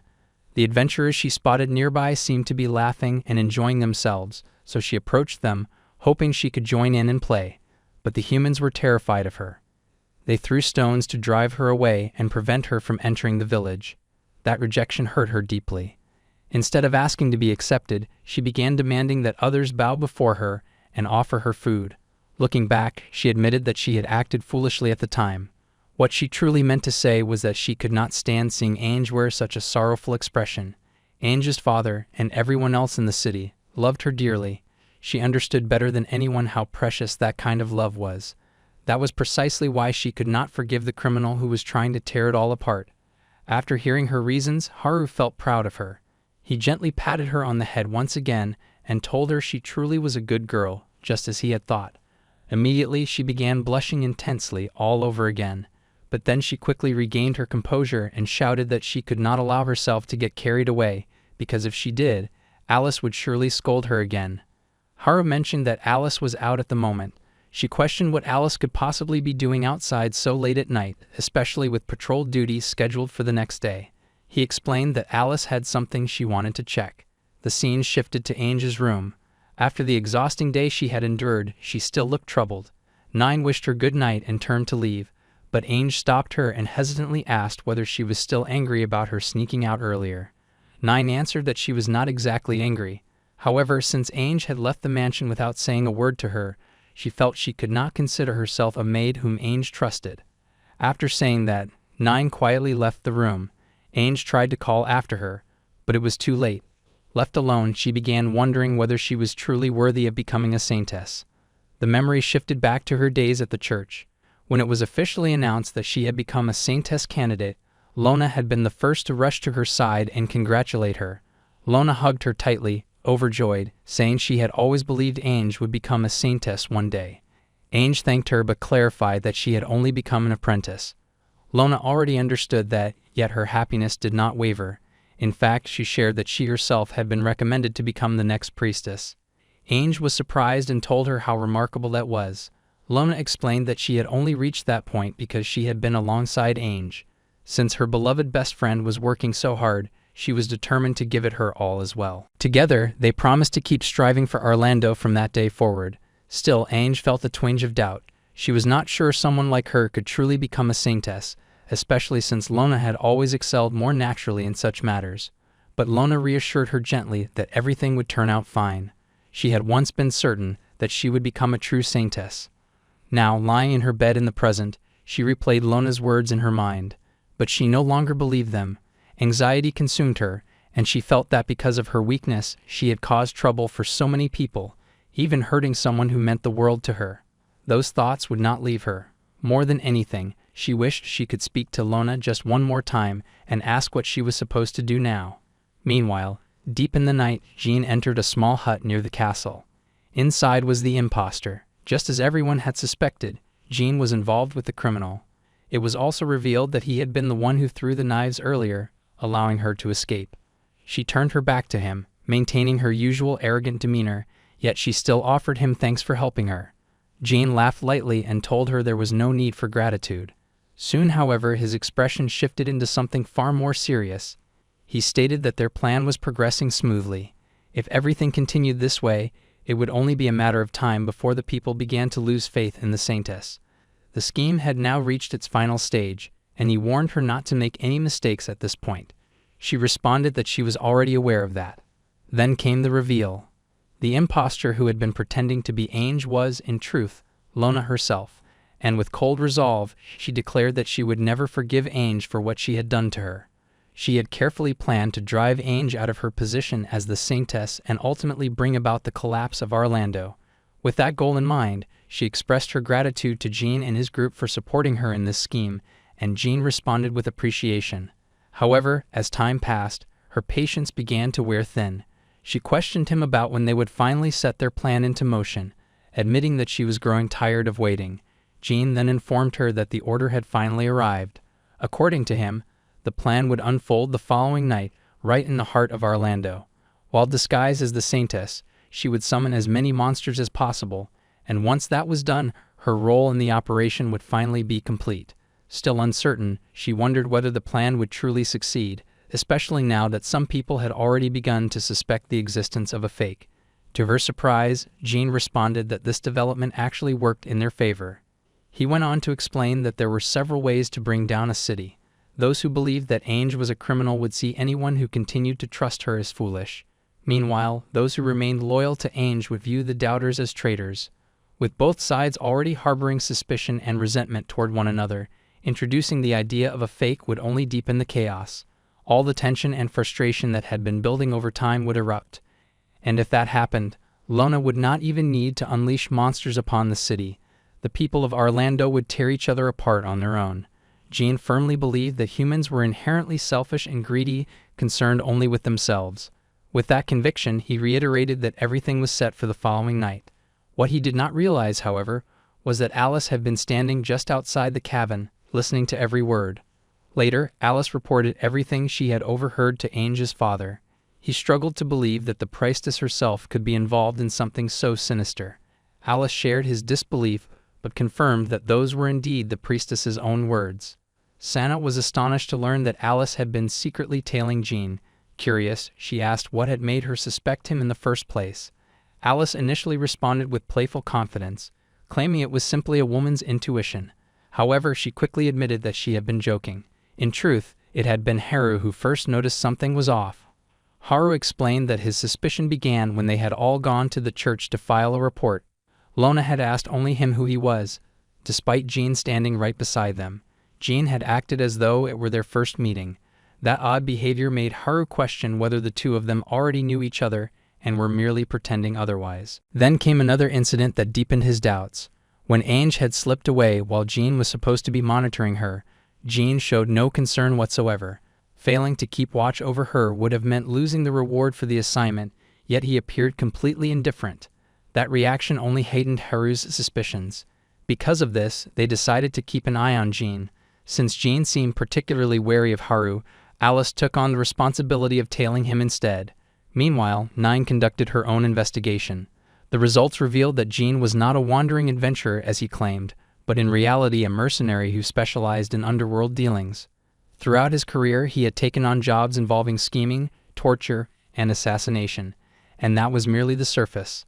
The list of his activities extended into deeds too vile to even mention. Based on these findings, it seemed likely that he had orchestrated his selection as Ange's monitor for a specific purpose. He had likely maneuvered himself into that position to carry out his own hidden agenda. Even so, his true objective remained uncertain. It was still unclear why he had targeted Orlando in the first place. Frustrated, Sana suggested that they abandon speculation altogether and simply capture him, forcing him to reveal his plan. 9 admitted that such an approach would indeed be the fastest solution. However, the situation was far more complicated than it appeared. She turned toward Ainge, who stood frozen in place, unable to process the possibility that her childhood friend, Lona, had been plotting against her all along. Ainge's body trembled as disbelief consumed her. She could not stop questioning whether every word Lona had ever spoken to her, every shared memory, had all been nothing more than an elaborate lie. At that moment, Haru stepped forward and gently took her hand. He suggested that before jumping to conclusions, she should speak to Lona directly. It was possible that Lona had been deceived by Jean, or perhaps there had been some terrible misunderstanding. Whatever the truth might be, he urged her to calm herself and confront her friend properly. After all, Lona had been her childhood companion. Yet the instant those words left his mouth, memories of Letitia surfaced in his mind, along with all the pain he had endured because of her. He began to question whether he even had the right to advise someone to trust a childhood friend until the very end. He knew better than most that such faith was not always rewarded. Ainge noticed him stopping mid-sentence and asked, worriedly, why he had trailed off. Haru quickly dismissed it, telling her it was nothing. Alice then asked what he intended to do next. They could not simply storm in and interrogate Lona and Jean, as they would likely feign ignorance.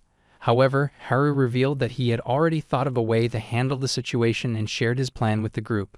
Meanwhile, Lona had returned to the church.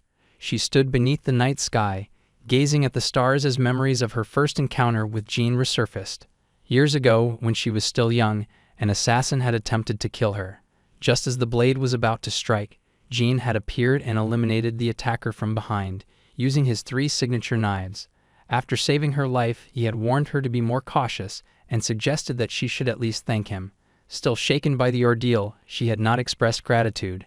Instead, the first thing she had asked was who would send an assassin after her, and why. Jean had told her that Ainge, a fellow Saintess candidate at the time, had hired the assassin. The accusation had left her utterly stunned. She had immediately rejected the claim, insisting that Ainge would never do something so cruel.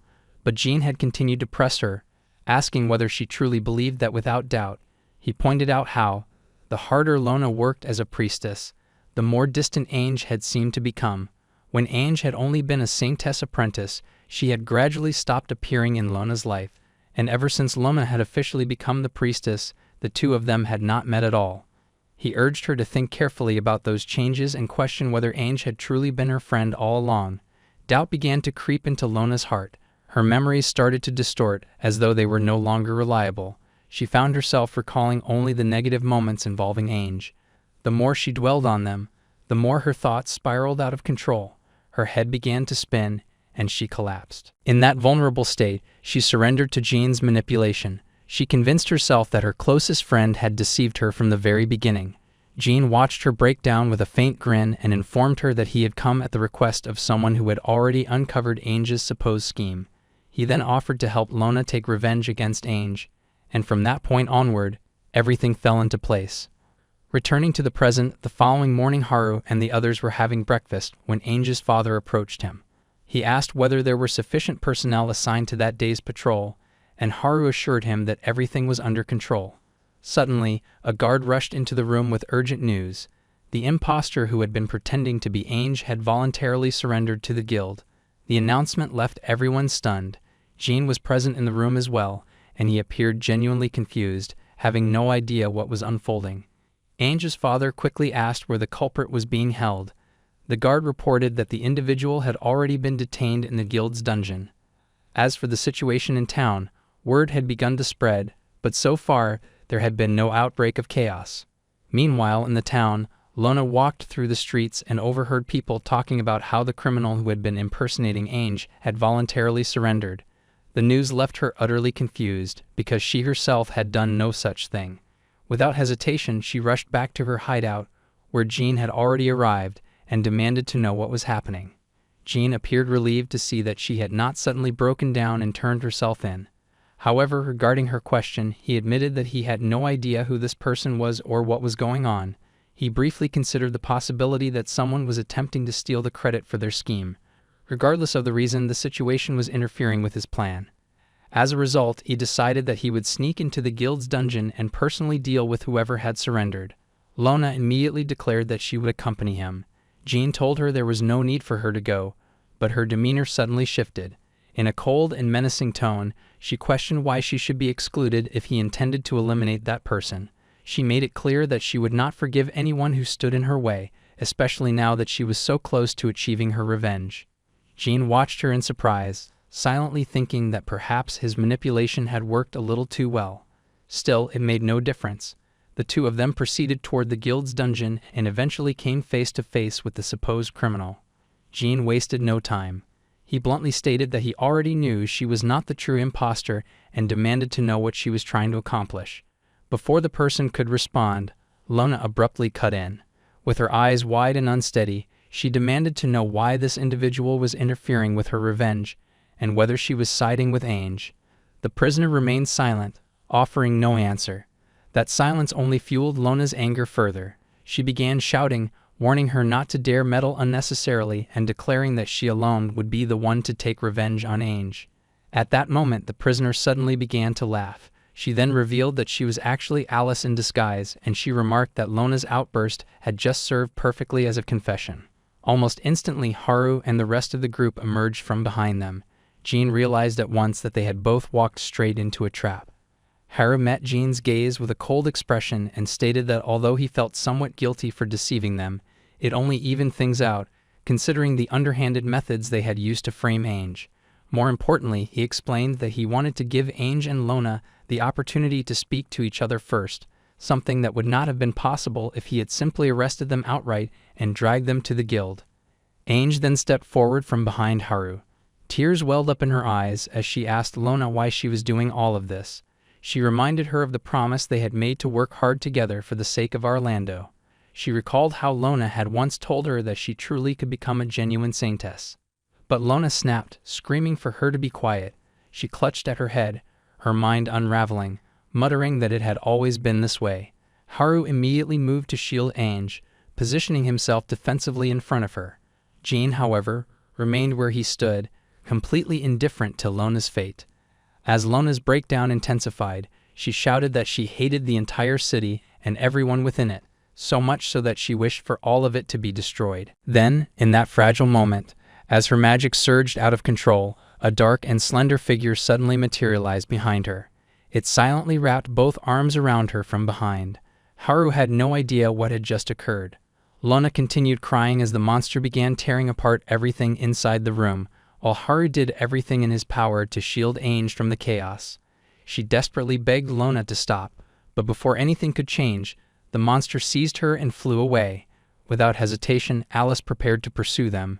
Meanwhile, Sana rushed toward Jean, who was still standing nearby, determined to catch him first.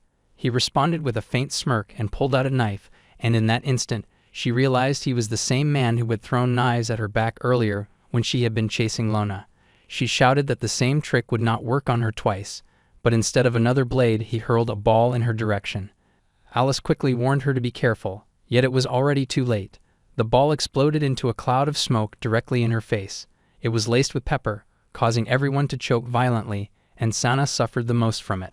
Struggling to breathe, she approached Haru and, despite barely being able to speak clearly, informed him that Jean was the knife attacker. Haru urged her to pull herself together, reminding her that they needed to chase him immediately. He dashed outside, only to find the situation far worse than expected. The entire area had descended into disaster, as numerous monsters had invaded the city. Civilians were fleeing in panic. One monster was about to strike a woman and her child, but at the last second, Alice intervened, cutting down the creature and saving them. She asked if they were safe, and they expressed their gratitude.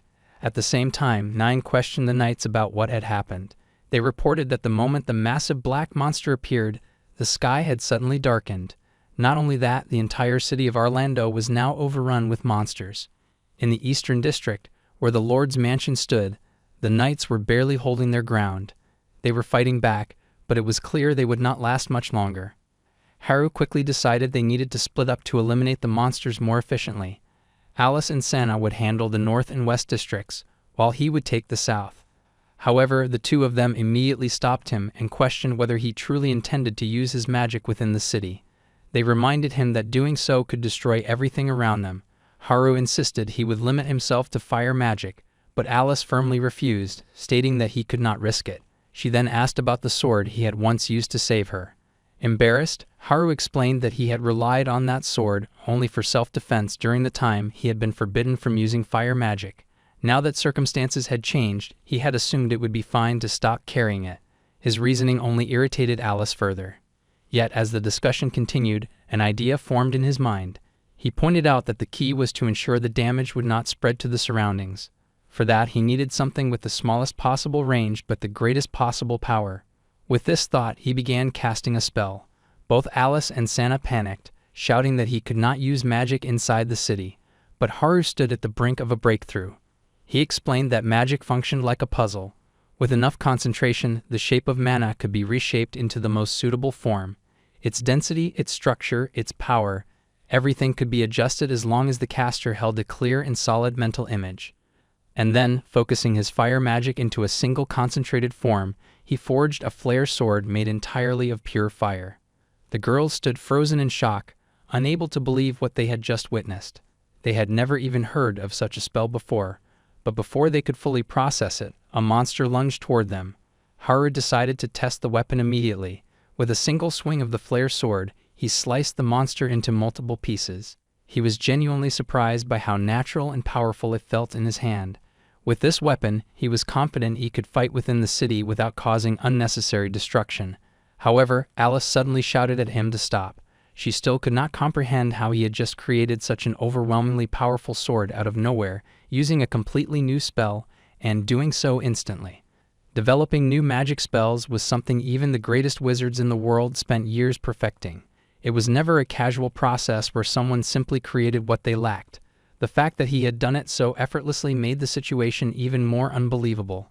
Meanwhile, Haru himself struggled to explain it, because to him, the process had felt simple and straightforward. Even Sana appeared unsettled by his abilities and nervously remarked that she might have to start calling him a demon lord instead of master. But setting that aside, Haru reminded them that there was still much to do, and this was not the time for discussions. At that moment, Ainge stepped forward and declared that she would head to the central district, where the Grand Temple stood. From what she had heard from the townspeople, the black monster had flown in that direction. If that was true, she was certain Lona would be there as well. She understood that she lacked combat ability, yet she remained determined. After all, Lona was her precious childhood best friend, and she wanted to be the one to stop her. Haru attempted to stop her, but Ainge turned to Nine and told her that she would not leave her behind anymore. She then asked Nine to come with her. Hearing those words, Nine grew emotional and immediately agreed. Haru did not object further. With their roles decided, they all set out, determined to save the city. Meanwhile, Jean had managed to escape. Even he found it surprising since the original plan had completely fallen apart. Still, the final outcome remained unchanged. He was particularly impressed that, in the end, Lona had succeeded in summoning such formidable monsters. The creature she had brought forth in the dungeon was an archdemon, an upper-class monster with absolute resistance to magic, immune to any spell cast against it. It was the natural enemy of wizards. Because of that, Jean found himself genuinely curious about how Haru and his group intended to deal with it. Back on the battlefield, Alice was locked in combat with a wolf-like monster. For a brief moment, it began to overpower her. The beast slashed at her with its claws, but she managed to block the strike. Reacting swiftly, she maneuvered behind it and launched a counterattack, cutting it down with her sword while declaring that a monster of this level was still within her capabilities. After defeating it, she paused to catch her breath. As she steadied herself, she admitted internally that she could not fight the way Haru did. At the same time, she understood why. She was only a level 22 swordsman, with no extraordinary skills to her name. In the end, she was nothing more than an average adventurer. The thought made her question whether she could truly be of use to Haru. But then she slapped her own cheeks, forcing herself to refocus. This was not the moment for doubt. It had been her own choice to stay by his side and protect him. She might lack overwhelming strength, yet she believed there were still other ways she could support him. Besides, she felt that if left alone, he might easily be deceived again. More importantly, with power like his, there would undoubtedly be people seeking to exploit it. She resolved that she needed to warn him not to reveal too much of his magic in front of others. However, just as that thought formed, she remembered what Haru had once confided in her. In his previous battles, he had always served merely as Letitia's support. Because of that, he had rarely been allowed to fight freely or even use his magic. There were even times when distinguished clients requested their presence, and he had been made to wait outside.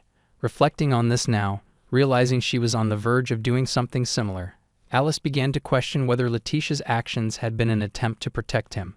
Perhaps she had been hiding the truth about his strength to shield him from those who would misuse it. Maybe it had never been simple cruelty. Maybe she had hurt him in order to protect him. Elsewhere, Sana faced two monsters advancing toward her. One lashed out with its tongue, but with effortless precision she caught it with her bare hand. She looked almost disappointed, as if that attack had been far too easy to handle. Sana quickly grew bored of the weak resistance. Deciding to end it, she launched her counterattack, and in mere moments, a swarm of monsters fell before her. With such an overwhelming victory, she became certain that her master would finally praise her. The simple image of him patting her head once more filled her with excitement, fueling her determination to work even harder. Meanwhile, at the Grand Temple, Lona remained curled up in the arms of the archdemon. From her vantage point, she watched the city of Orlando burn. Quietly, she wondered whether she had finally achieved her revenge against the very place that had used her. Her role as a priestess had always been exhausting, burdened with endless responsibilities that others seemed eager to push onto her. No one truly saw her. The one everyone admired, loved, and looked up to had always been Ange. As she stared at the flames, her thoughts drifted back to where it had all begun. In the past, when she was still a student at the church, she walked through the hallways, troubled by how difficult the lessons had recently become. Fear gripped her as she considered the possibility of failing and being expelled from the church. She had no idea what she should do. Then, glancing outside, she noticed Ange lying peacefully on the ground, napping without a care in the world. The sight surprised her. She even felt a flicker of admiration at the boldness of someone who could casually sleep in the church courtyard. She had seen Ange in the chapel before, though she did not know her name. Gathering her courage, she approached her and urged her to wake up, warning that if anyone found her sleeping there, they would surely be angry. The moment Ange awoke, she began apologizing loudly for having dozed off, her sudden outburst startling Lona as well. After calming down, Ange explained that she had been trying to study but had accidentally fallen asleep. When Lona questioned why she had chosen to study outside, pointing out that the church provided individual study rooms, Ange replied that she was aware of them.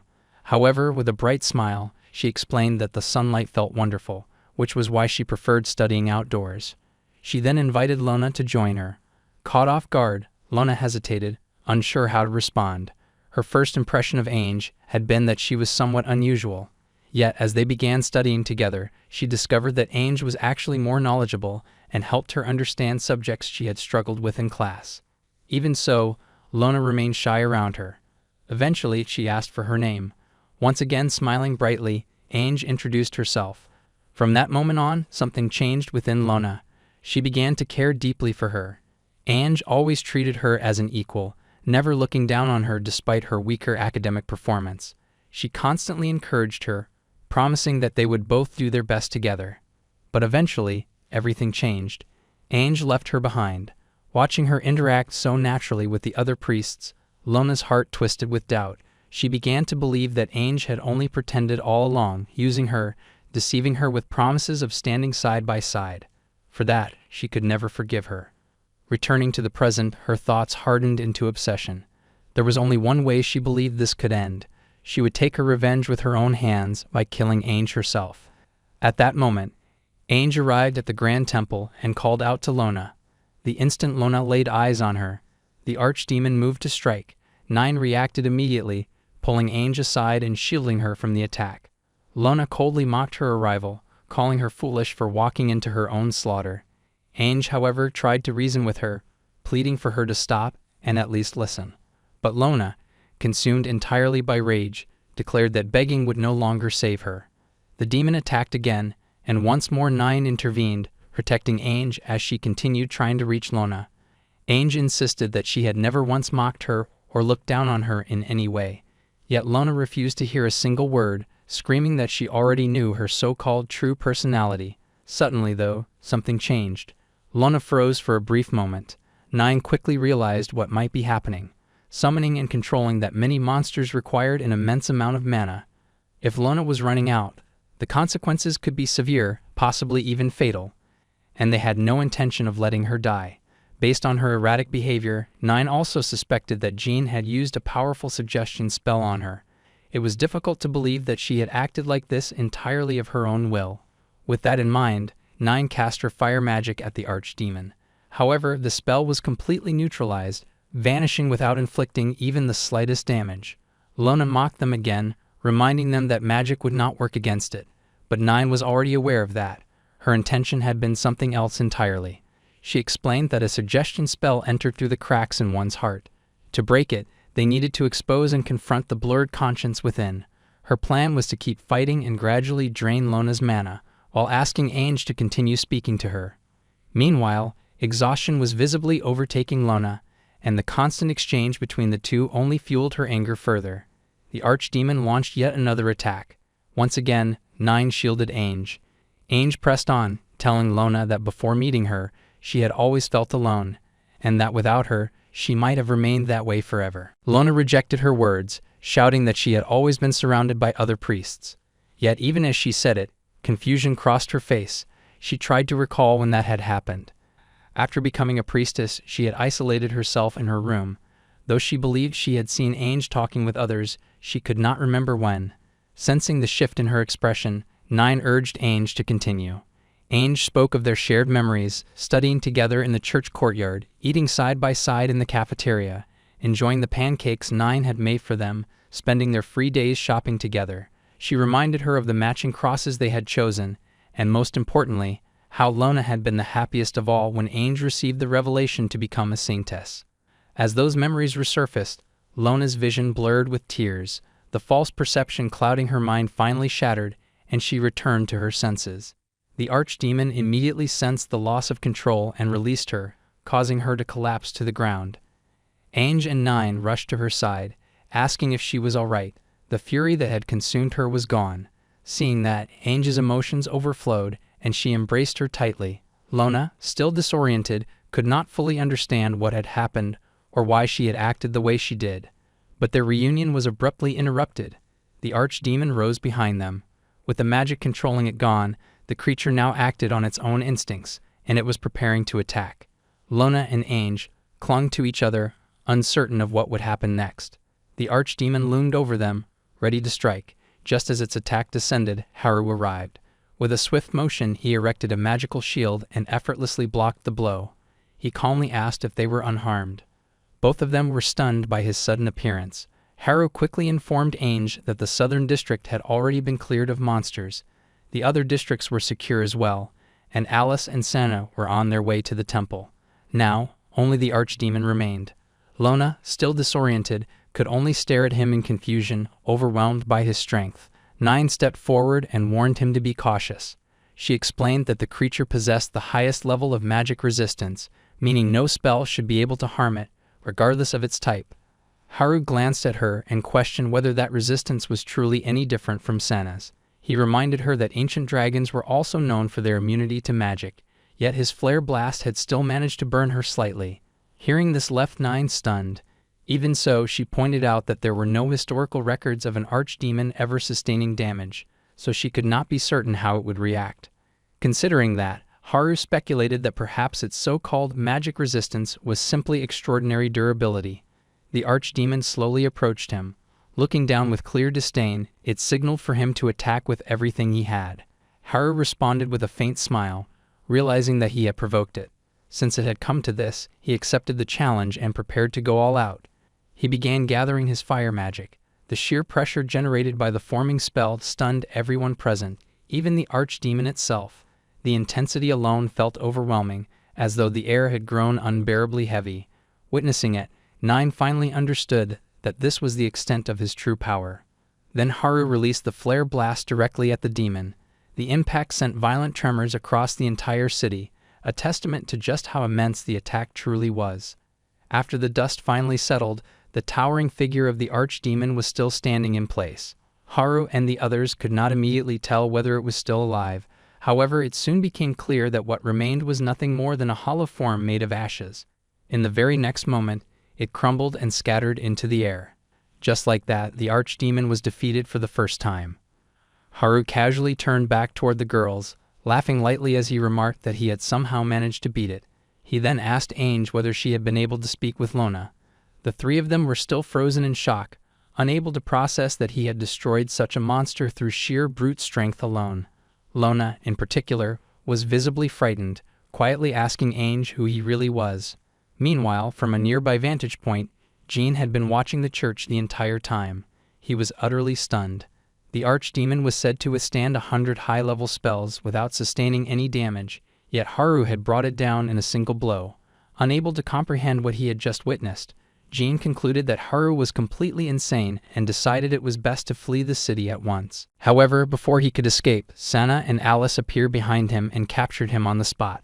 Haru had predicted this outcome earlier, saying that someone with Jean's personality would undoubtedly observe the entire incident from somewhere nearby.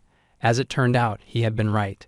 With no path left to run, Jean admitted that dealing with Alice alone might have been manageable, but there was no chance he could defeat a dragon in his current condition. Having little strength remaining, he chose not to prolong the situation and surrendered peacefully. His compliance surprised both Sana and Alice, who commented that his behavior seemed rather weak. In response, Jean explained that after witnessing something like that, he simply had no desire to resist. In the end, he expressed that he was satisfied to have seen something mildly interesting, and with that, the false saintess incident finally came to a close. As for Lona, it was revealed that she remembered nothing from the moment the manipulation had been cast upon her. When she learned the truth of everything that had occurred, she was deeply shocked. Although many people had been injured, fortunately, no lives were lost. The townspeople, maintaining an optimistic spirit, began repairing the damaged parts of the city together. Their criminal, meanwhile, was now confined in the dungeon. Haru later paid a visit to Jean. Jean greeted him cheerfully, claiming that he had wanted to see him. Haru immediately clarified that the feeling was not mutual and that he had no desire to see Jean at all. He questioned Jean's true intentions, especially after Jean had stated that he would reveal the complete truth of the incident only to him, despite having surrendered so quietly. Jean calmly responded that he had never intended to do anything in the first place. Jean explained that his only intention had been to ensure the truth would not be buried if he reported it directly to the guild. Hearing that, Haru grew suspicious and asked whether he was suggesting that someone powerful enough to suppress the truth was involved. Jean confirmed that this was indeed the case. By now, it was common knowledge that Jean was a mercenary. Because of that, there was no reason for him to orchestrate something as extreme as the destruction of an entire city on his own. The reality was far simpler. He had merely accepted a request. The one who hired him was none other than the Lord of the Labyrinth City, Azrael Miliera Yerskal. Haru was left speechless. He questioned why the lord of another city would commission such an act, but Jean admitted that he had no insight into the thoughts of those in power. What he did reveal, however, was that the suggestion placed upon the priestess, the taboo magic used to impersonate another person, and the spell that summoned monsters were all abilities belonging to Miliera. Jean's sole responsibility had been to activate that magic on the priestess. Beyond that, he had played no further role in the incident. He acknowledged that it might sound like an excuse, but he insisted that he truly had done nothing more. Given that, Haru asked why he would agree to such a request in the first place. In response, Jean let out a small chuckle and remarked that only a naive child unfamiliar with the world would ask something like that. He explained that a mercenary who survives by working in the underground chooses jobs based on a single criterion, whether it pays or not.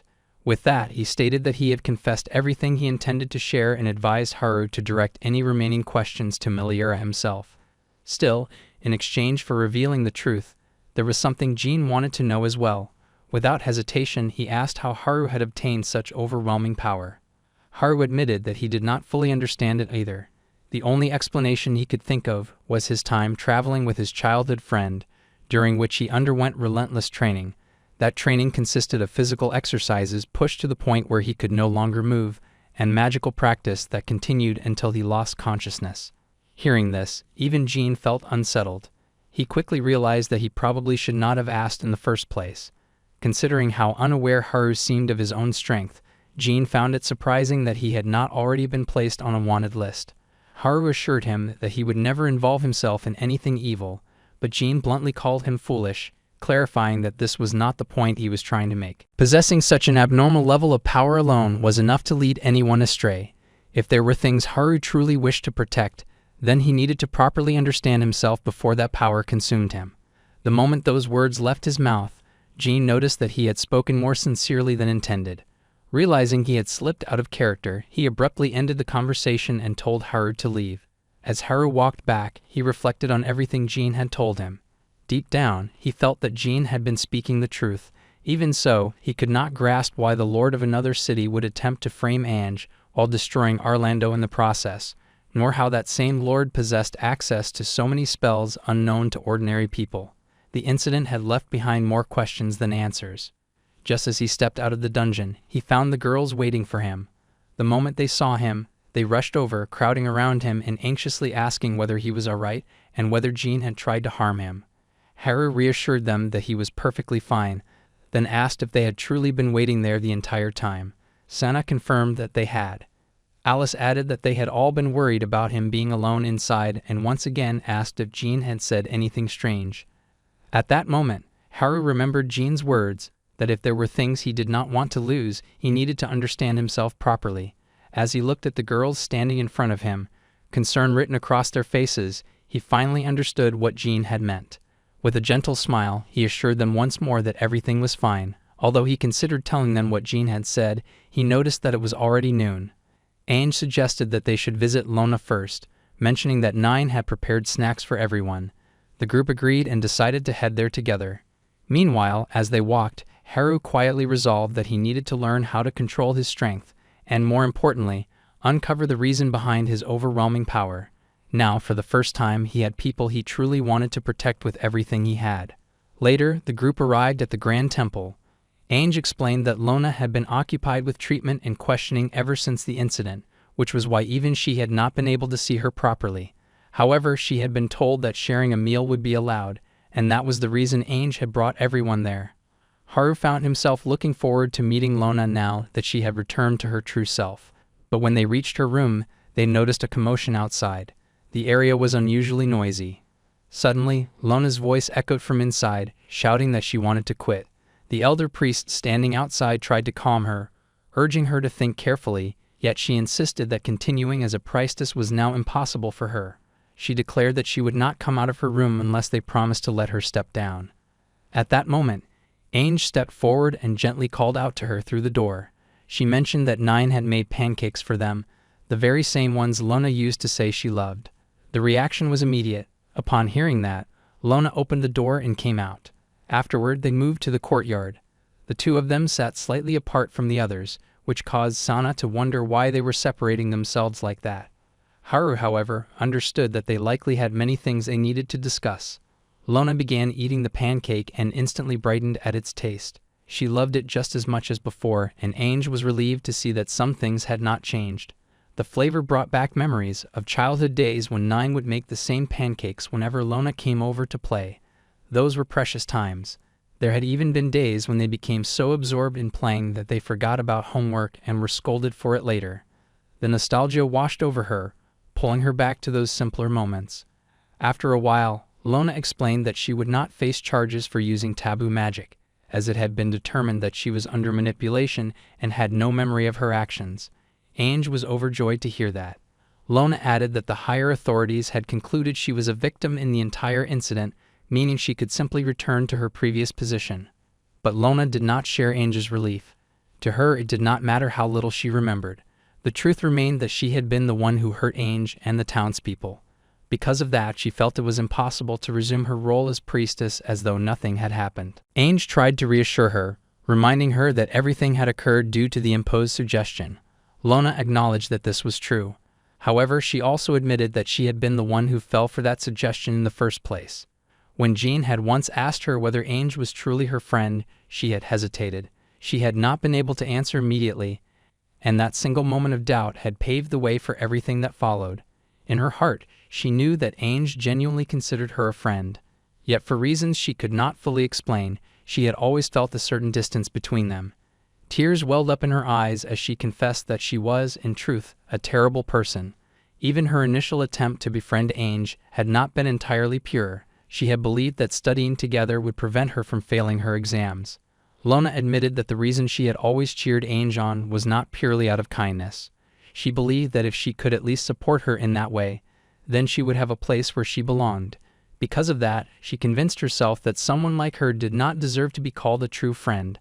She had always feared the day Ange would realize she was not worthy of standing beside her.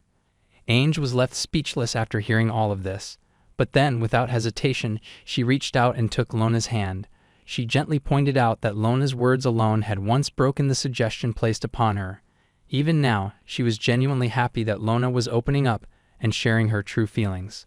Lona had not expected that response at all. Ange continued, explaining that the one who cast the suggestion was the true villain, not her. Hearing that, Lona finally softened and admitted that she understood what Ange was trying to say. Seeing that she was beginning to accept it, Ange felt relieved. Trying to lighten the mood, Lona then asked since when Ange had become the type to comfort others like this. Ange replied that she was simply trying to act a little like Haru. During the incident, he had often encouraged her in the same way, and she had thought it might be good if she could do the same for someone else. To make sure, Lona asked if Haru was the one who had used that unusual magic. Ange confirmed that he was. She added that he had also saved her during her pilgrimage to the Crest Mountains. More than anything, she described him as incredibly kind and dependable. Then, almost shyly, she admitted that whenever she thought about him, her heart felt warm. Whenever she saw him, it beat faster, and she felt truly happy. Lona was stunned by that confession and nearly asked whether Ange was in love. But before she could, Ange clarified that she simply respected him deeply. She hoped that one day, when she became a true saintess, she would be able to make people happy the way he did. Lona, holding her head in disbelief, gently tried to explain that the feeling Ange was describing might not be respect. But then she realized that this straightforward interpretation was very much like Ange. In the end, she simply advised her to treasure those feelings. Still slightly confused, Ange nodded and agreed. Later, the group gathered to meet Ange's father. With everyone present, Haru shared everything he had learned from Jean. He revealed that the mastermind behind the entire incident was Miliera Yerskal. Since Miliera ruled over Azrael, Haru asked Lord Cardinal whether he had ever met her. He replied that he had not, though he had heard she carried a rather unpleasant reputation. Ange also recalled hearing rumors that although Miliera had only recently become the Lord of Azrael, she was already considered a tyrant. Lord Cardinal added that ever since her rise to power, trade between Azrael and Orlando had abruptly ceased. Even so, he had no idea why she would harbor resentment toward them. Haru then turned to Nyan and asked how far Azrael was from Orlando. She answered that the journey would take about a week by carriage. Before he could say more, Alice stopped him and demanded to know what he was planning. Haru calmly replied that he intended to go to Azrael himself. He felt that he needed to uncover the reason behind everything that had happened. Since that was the decision he had already made, the girls did not argue at all and simply stated that they needed to buy supplies for the journey. Preparations to leave began immediately, but he stopped them and questioned why every single one of them seemed so ready to come along. He reminded them that he was heading to the place where the ringleader was located, which meant the situation would be extremely dangerous. Alice responded that this was precisely why he should not go alone. When she questioned why he was even considering such an idea, he explained that it had been his plan to lure Jean and Lona to the jail, and because of that plan, many people had been injured in that area. For that reason, he admitted that he was afraid of causing trouble for everyone once again. In response, Alice stepped closer and began pulling at his cheeks, telling him that this was exactly why they were all going together this time. She also pointed out that he needed to stop blaming himself for everything that happened. Ange added that she felt the same way and reminded him of his own words, saying that the true culprit in this entire situation was the criminal who had started it all. Hearing their words, Haru felt deeply moved. Ange's father then stated that he personally did not want her to go either. However, Ange immediately jumped toward him and declared that there was no way she could simply sit back and wait while others searched for the truth. She explained that now that her pilgrimage was complete, she could at least contribute with some healing magic. More than anything, she wanted to do what she could as the saintess and as the Lord's daughter. Her father stood there in shock, realizing that his little girl had grown into someone far stronger than he had imagined. Understanding that he could no longer stop her, he approached Haru and entrusted Ange to him. At the same time, he firmly clarified that she was only his comrade. Haru, however, remained standing there in complete confusion. With that settled, Lona had to stay behind due to her duties as a priestess. As the others prepared to depart, she wished them a safe journey. She admitted that she had wanted to go with them, but Ange reassured her that there was no need to worry. Lona then revealed that she had decided to continue serving as a priestess for Ainge and for the entire Orlando, who had forgiven her despite the terrible things she had done. This time she wanted to do her best as a true friend, and she expressed how deeply she cared for her. Ainge felt the same, and with that, the group finally set off. After they left, Lona remained standing there, gazing up at the sky as she prayed to the Lord to protect Ainge and the rest of the group. Later, while traveling, Haru felt relieved seeing that Ainge and Lona had reconciled so well. However, Ainge remarked that the earlier suggestion must have been truly frightening, considering how strongly it had affected Lona. The thought lingered in her mind, making her quietly wonder what kind of person Miliura truly was. Alice soon noticed that Haru seemed lost in deep thought and asked him what was troubling him.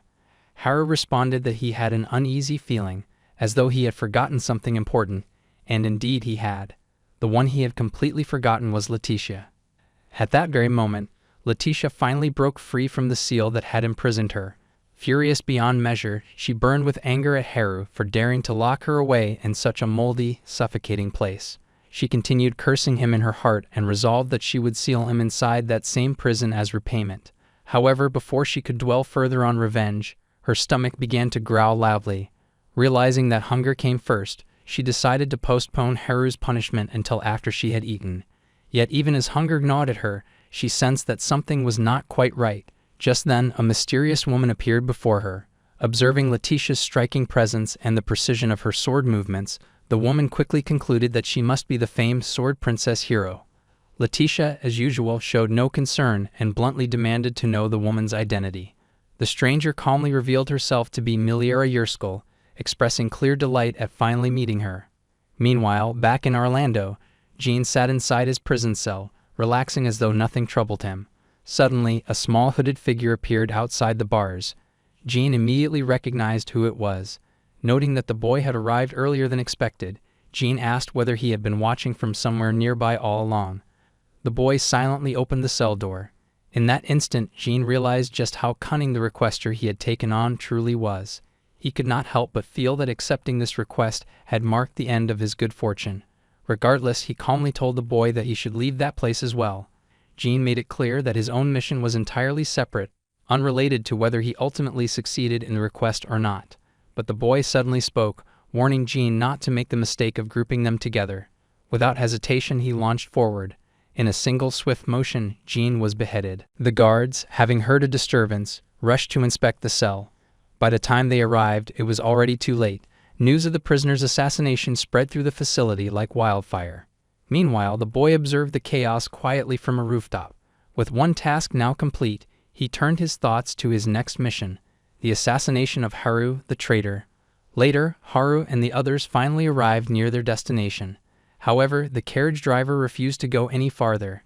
Clearly terrified, he asked them to get off, explaining that no sensible person would even consider approaching that town under the current circumstances. The group stepped down from the carriage, and before departing, the driver warned them to stay cautious. As the carriage left, the five of them turned around, and at last, the labyrinth city, Azrael, came into view. Haru felt slightly surprised. The city looked far more ordinary than he had imagined. Sensing his confusion, Ainge explained that the city itself was not a labyrinth at all. Instead, there was a dungeon located beneath it. That revelation only deepened Haru's shock. To be precise, it was not that the dungeon was inside the city, but rather that the city had been constructed directly on top of the dungeon. From what Ainge had heard, the dungeon was structured in a way that became increasingly difficult the deeper one descended. The upper layers could even be attempted by beginners, but the lower levels were far more dangerous. Apparently, the city's first lord had taken a great interest in this dungeon, which was why he built the city over it. Adventurers were rewarded for the jewels and materials they retrieved, and over time, that steady influx of resources led to the city's growth and prosperity. Many adventurers and merchants gathered there, making it a lively and thriving place, or at least, that was how it was supposed to be. Alice then reminded everyone that throughout their journey, every stop they had made had brought only negative stories about Azrael. It seemed that oppressive regulations had taken hold of the city. Inns and shops were charging unreasonable prices, public safety had deteriorated, and even the guild was no longer functioning properly. That was the full background of the city as they understood it. Haru began to wonder whether this was simply the work of a greedy ruler attempting to eliminate competition by invading Orlando. Yet the more he thought about it, the stranger the situation felt. The guild in this city already seemed dangerous enough. To gather more information about Miliera, Alice suggested they take a traditional approach by speaking directly with the townspeople. Everyone agreed with the plan, and they began heading toward the city. Even so, Haru could not shake the heavy sense of unease weighing on him. For reasons he could not fully explain, a very bad feeling continued to linger in his chest.